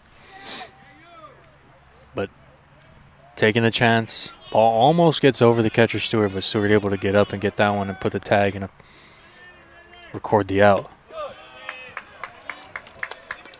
That was something I was going to mention too, right? Kind of an underrated part of that play is Stewart going up, climbing the ladder and securing that baseball with all that gear on too, right? Applying the tag, not allowing the go-ahead run to score. Great play all around. As Carter Marlowe steps in, hits one through the 6-hole. Johnny's able to field. Johnny Shimbukuro, the left fielder, is able to field that one and get it in quickly and not allow that runner to score from second base.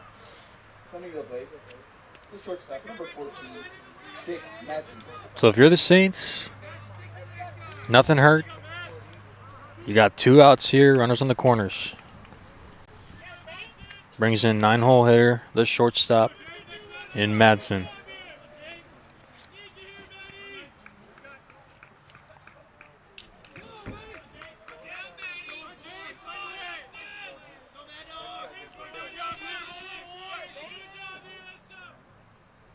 First pitch to him, catches the outside corner for a called strike.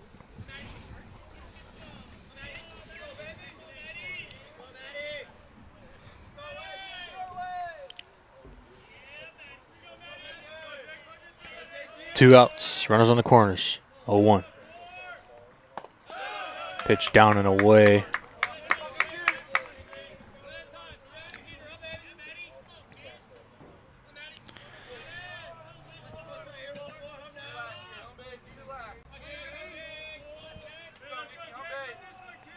Scott sets the 1-1. Swung on, hit on the ground, through the left side, and that'll bring a run across. And the Wildcats will take the lead 5-4 on the RBI single by Jake Madsen. Now batting, number 2, Marcus Manzarado.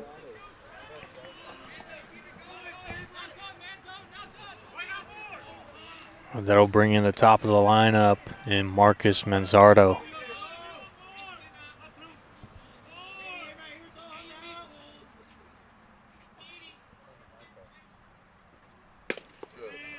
First pitch to him is taken for a strike.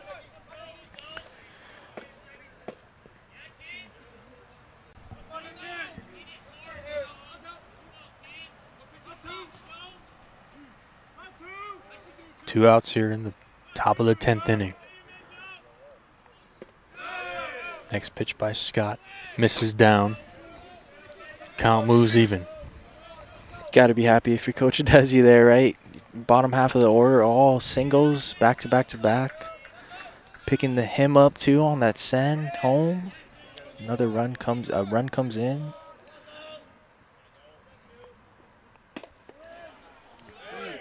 Nice location there by Scott, unable to get the call.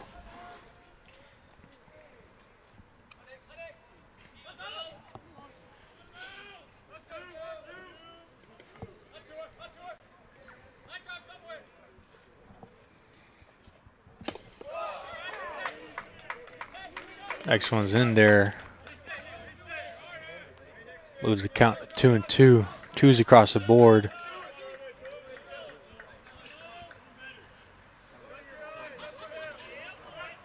Two outs. 2-2 count. Here's the pitch. Swung on, fouled. Back to the backstop. We'll go again.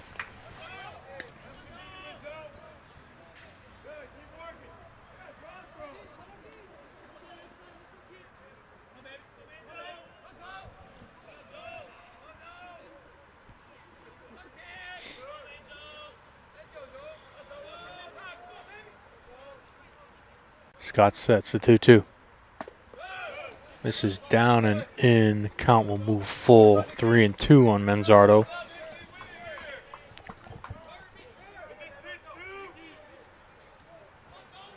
Runners will be in motion here, so anything probably to the outfield will score another run.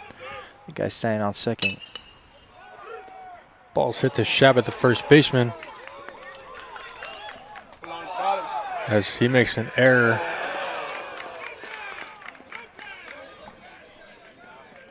Ball gets by him. Arecki fields it. No play at first. Arecki trying to get the runner off the bag at third base. Looked like he was out, but field umpire says there was no tag applied.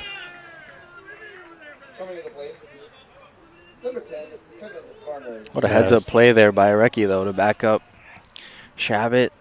Look to runner round in third. Almost had him. As the bases are loaded now for the Wildcats. Number 10, Kevin Varner Jr. steps in. Takes the first pitch he sees for a ball. Swings on that one. Hits it high and deep to center field. Shaler tracking back. Will make the catch and record the third out of the inning.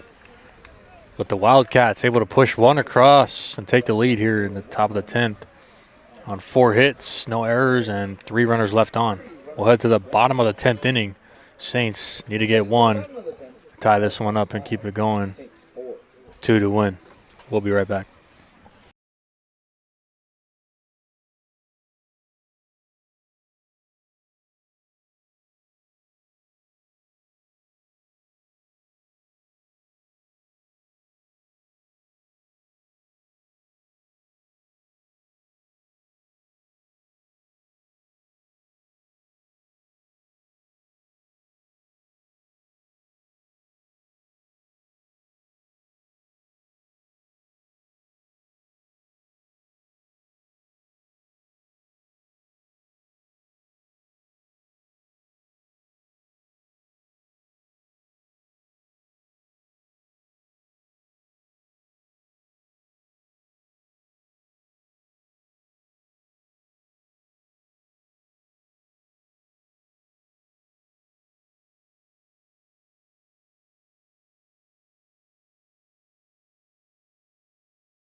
Duo for the Saints this inning will be McLaughlin, Stewart, Ingram.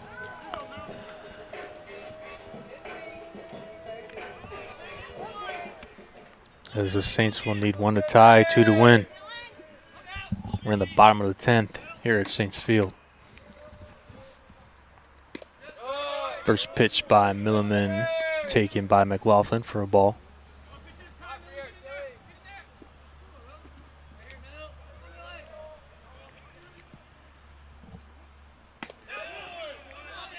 Next pitch in there for a called strike. Kind of moves even 1-1.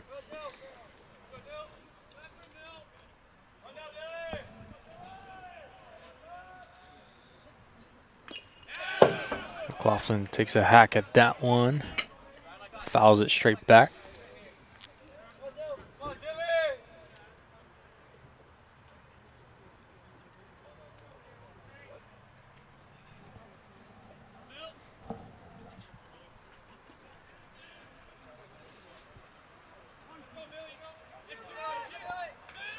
A 1-2 the count here to McLaughlin. No outs. Milliman's pitch. Off speed, swung on. Fouled back. McLaughlin will stay alive and go again.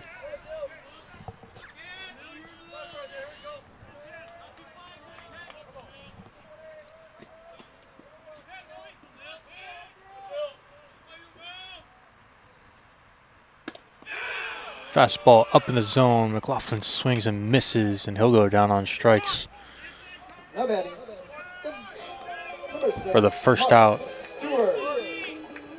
of the bottom of the 10th. It'll bring up Mark Stewart.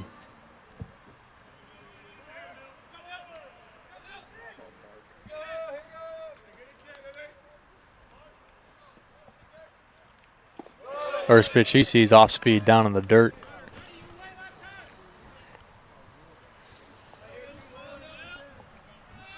Need to put something together here if you're the Saints. String a few hits together like you have been. Getting guys on base as he hits someone high. It's going, traveling out of play. And I think if you're head coach Kelly Gow here, I think if the Saints are unfortunately unable to push across one run, the first place he'd probably look is the amount of runners left on base here by the Saints today. We have 15 total, and 9 and 1/3 so far. So it's not a lack of production in terms of getting guys on base. It's just getting them in, right? yeah, exactly. It's just you got the guys on. You're in situations where you don't have 2 outs, right? You don't have 1 out. Got to be able to produce runs if you're the Saints, if you want to beat a team like Central. The 1-2 pitch to Stewart. Swung on, hit on the ground to the third baseman. Makes a throw to first. First baseman scoops that one. And record the second out. Beautiful scoop by the first baseman there to save the error to the third baseman and getting by and getting the second out of the inning. Not the greatest of hops either, right? That in-between throw. Damon Ingram steps in, takes his first pitch down and away.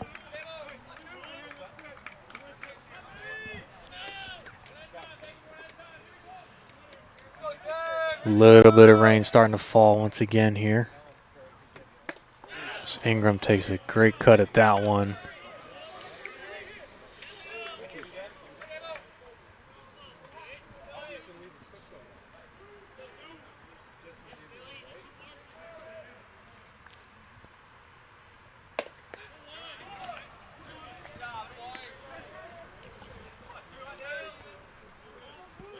Two outs here for the Wildcats. Saints are down to their final out.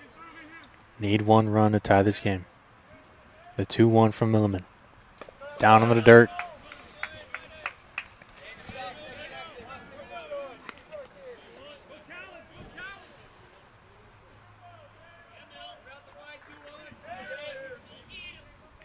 Ingram probably sitting on a fastball here, looking to drive one into the gap. Yeah, If 3-1 not. count. Ooh. Puts a good swing on that one. Unfortunately, fouls that one back, and the Saints are down to their final strike. Tell you what, Ingram is not going to get cheated, right? That was a big hack. 2 outs. The 3-2.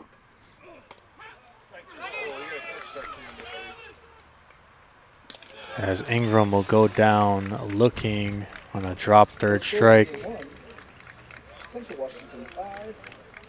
And that'll do it for game 1 of this 4-game series. We've got another one coming at you in approximately 30 minutes from now. So take a break, get your popcorn, get your food, whatever you need. Join us back here on Saints Digital Network for game number 2. Saints fall on this one, 5-4. Wildcats able to put up 10 hits. Saints put up 6. Both teams recording 2 errors. But Wildcats take game 1.